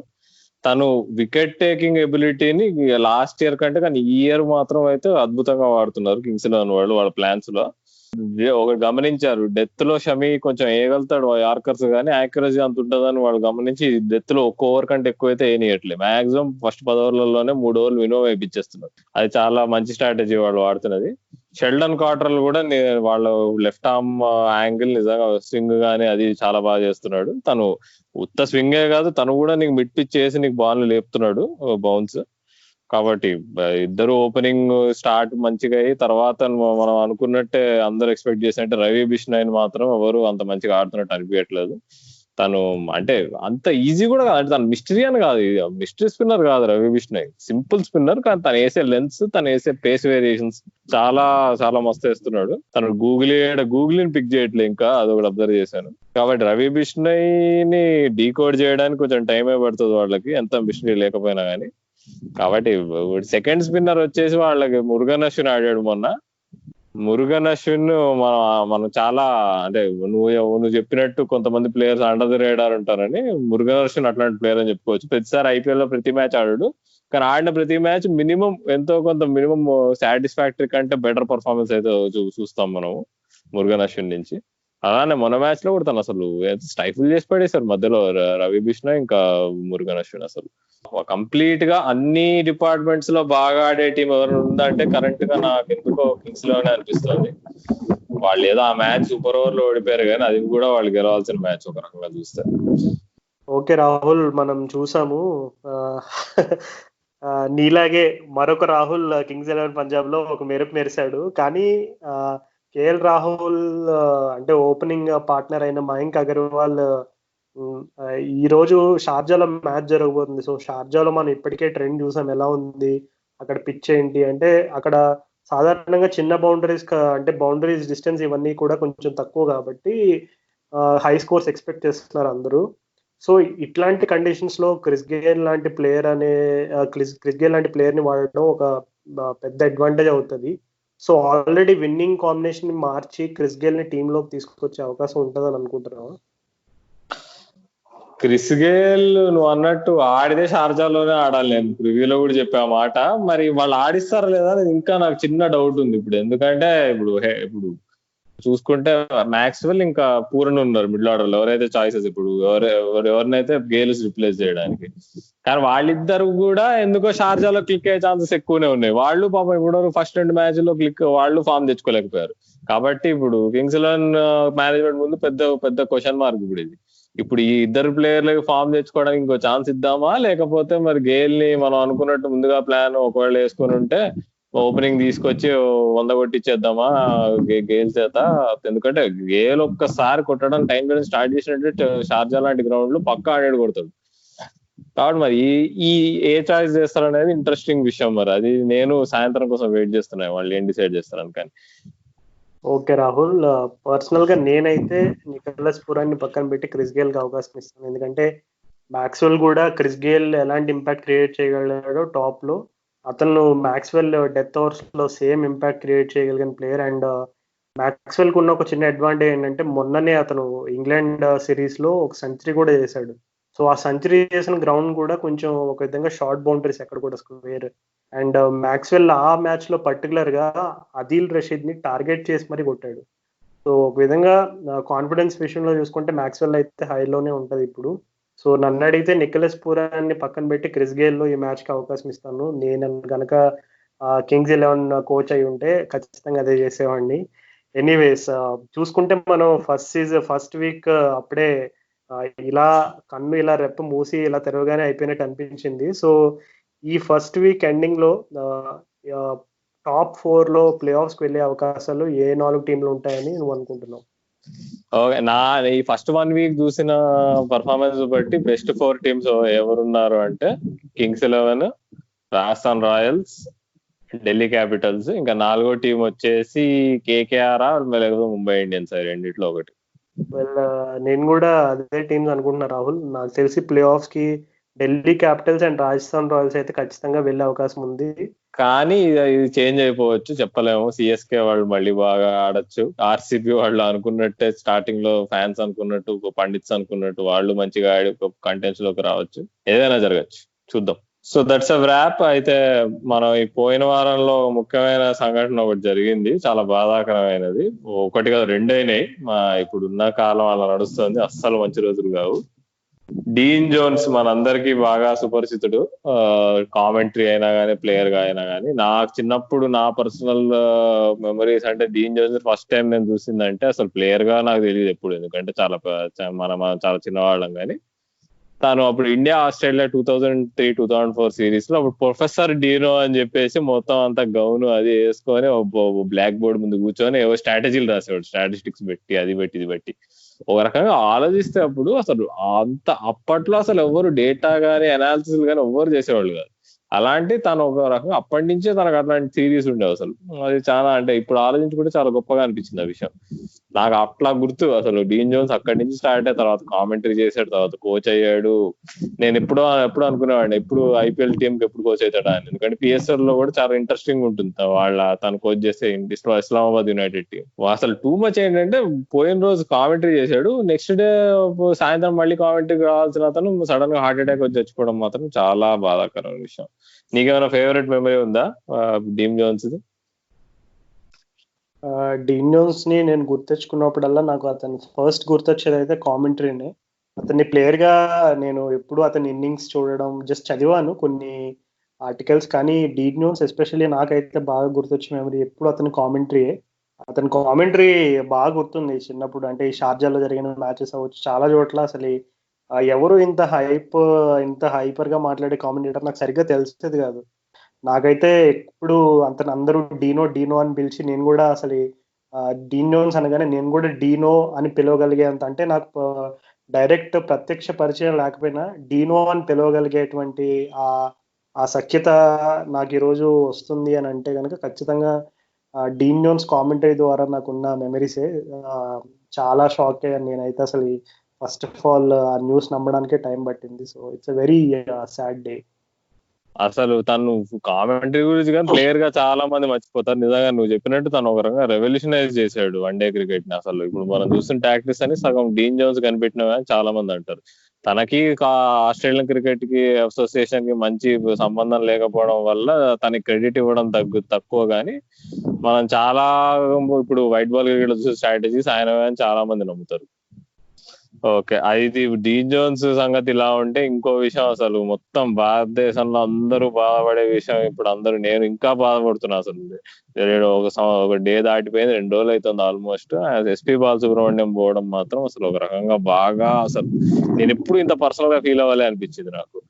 అసలు తను చాలా మంది, తను సింగర్ గానే తెలుసు, కానీ మనం తెలుసుకోవాల్సింది ఏంటంటే తను క్రికెట్ అంటే కూడా ఆయనకు చాలా ఇష్టం. ముఖ్యంగా స్పోర్ట్స్ లలో నీకు అప్పట్లో నీకు విశ్వనాథన్ ఆనంద్ ఏదో చెస్ క్లబ్ ఆడుతుంటే దాన్ని స్పాన్సర్ చేసేవాడట ఎస్పీ బాలసుబ్రహ్మణ్యం.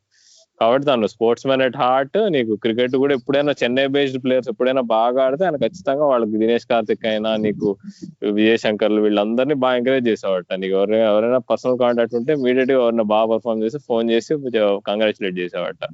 కాబట్టి అందుకే మనం చూసాం కూడా, రియాక్షన్స్ చూస్తే నీకు ప్లేయర్స్ అంతా నీకు ట్వీట్ చేశారు.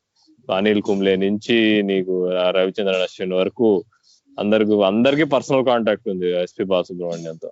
అది నీ ఫేవరెట్ బాలు సాంగ్ ఏంటి రాజు? నాకు తెలిసి ఇట్లాంటి కష్టమైన క్లిష్టమైన ప్రశ్న నన్ను ఎవరు అడగలేదు. ఎందుకంటే ఎస్పీ బాలసుబ్రహ్మణ్యం అనేది ఒక గాన సముద్రం. సో గాన సముద్రంలో ఒక నీటి బొట్టు విలువ ఎంత అంటే నేను అలా చెప్పగలను. సో అద్భుతంగా చెప్పారు అది. అంతకంటే నువ్వు ఇంకేం చెప్పొద్దు అసలు. అంతే.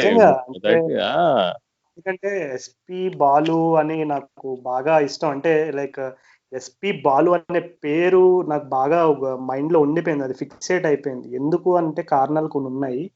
దానికి ఒక ముఖ్య కారణం ఏంటంటే, నాకు ఎస్పీ బాలు సాంగ్స్ అనేవి ఆఫ్ కోర్స్ చిన్నప్పటి నుంచి వింటూనే వస్తా ఉన్నాం. కానీ నేను ఇంజనీరింగ్ చదివే టైంలో మా ఫ్రెండ్ ఒక అతను పాడుతా తీయగలో పార్టిసిపేట్ చేశాడు. సో పార్టిసిపేట్ చేసినప్పుడు అతను డైరెక్ట్ గా బాలసుబ్రహ్మణ్యం గారితో కలిసి అతను వర్క్ చేయడం అండ్ అతని ఫీడ్బ్యాక్ ఇవన్నీ కూడా నాతో చాలాసార్లు షేర్ చేసుకున్నాడు.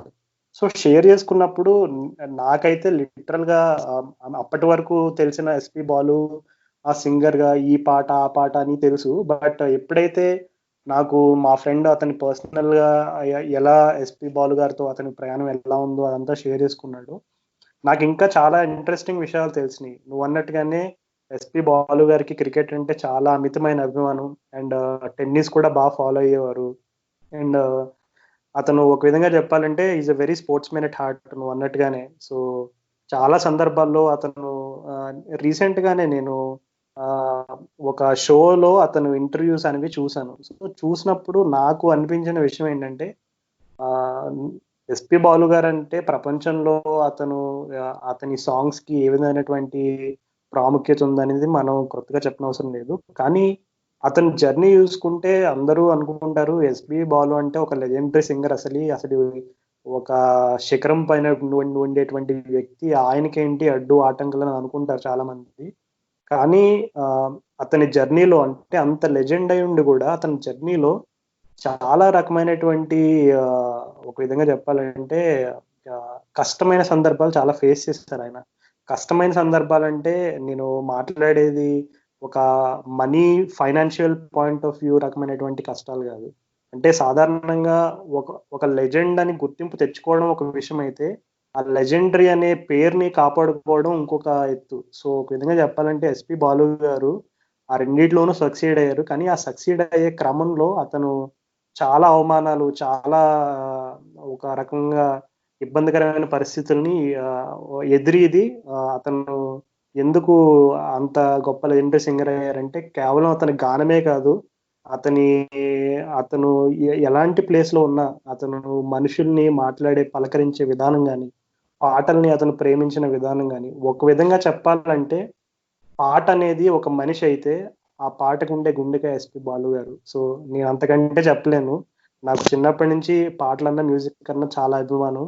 ఎస్పీ బాలు గారు అంటే మరింత అభిమానం. సో ఆ న్యూస్ తెలియగానే నాకు ఒక 5 minutes అయితే నాకు ఏం చేయాలో తెలియక ఎస్పీ బాలు గారి ఫేవరెట్ సాంగ్, నాకు పర్సనల్ గా నాకు బాగా ఇష్టమైన పాట అయితే కొత్త బంగారు లోకంలో నీ ప్రశ్నలు నీవి ఎవరు బదిలివ్వరుగా అనే పాట ఉంటది. సో వెంటనే నేను ఆ పాట పెట్టుకుని విన్నాను కాసేపు. సో ఆ పాట విన్న తర్వాత మళ్ళీ ఐ ఫెల్ట్ లిటిల్ బెటర్ అని చెప్పాలి. అబ్బా అది ఏడిపించేసావు కదా రాజు, అసలు నిజంగా అసలు అబ్బా అందరూ అసలు దేశం అంతా ఏం ఎలా ఫీల్ అవుతున్నారు నువ్వు చెప్పిన దాన్ని బట్టి ఎవరికైనా అర్థం అవుతుంది ఆ విషయం. So that's a rap. ఈ వారం మేము చేసిన ఐపీఎల్ రివ్యూ మీకు నచ్చిందని భావిస్తున్నాము. ఇట్లానే వచ్చే వారం కూడా మేము ఇలాంటి రివ్యూని అప్డేట్ చేస్తాము. కొంచెం పొడువుగా అనిపించచ్చు ప్రత్యేకంగా ఈ వారం చేసిన ఎపిసోడ్, కానీ మీ ఫీడ్బ్యాక్ అయితే మాకు అందించండి, మేము ఖచ్చితంగా మేము దాన్ని వాల్యూ చేస్తాము. ఎట్లా మీరు Spotify, Google podcast, Apple podcast లో మా పాడ్కాస్ట్ వినొచ్చు. మళ్ళీ చెప్తున్నా ఆ విషయం. అంతే అండి, మళ్ళీ కలుద్దాం వచ్చేవారు. ఇక సెలవు.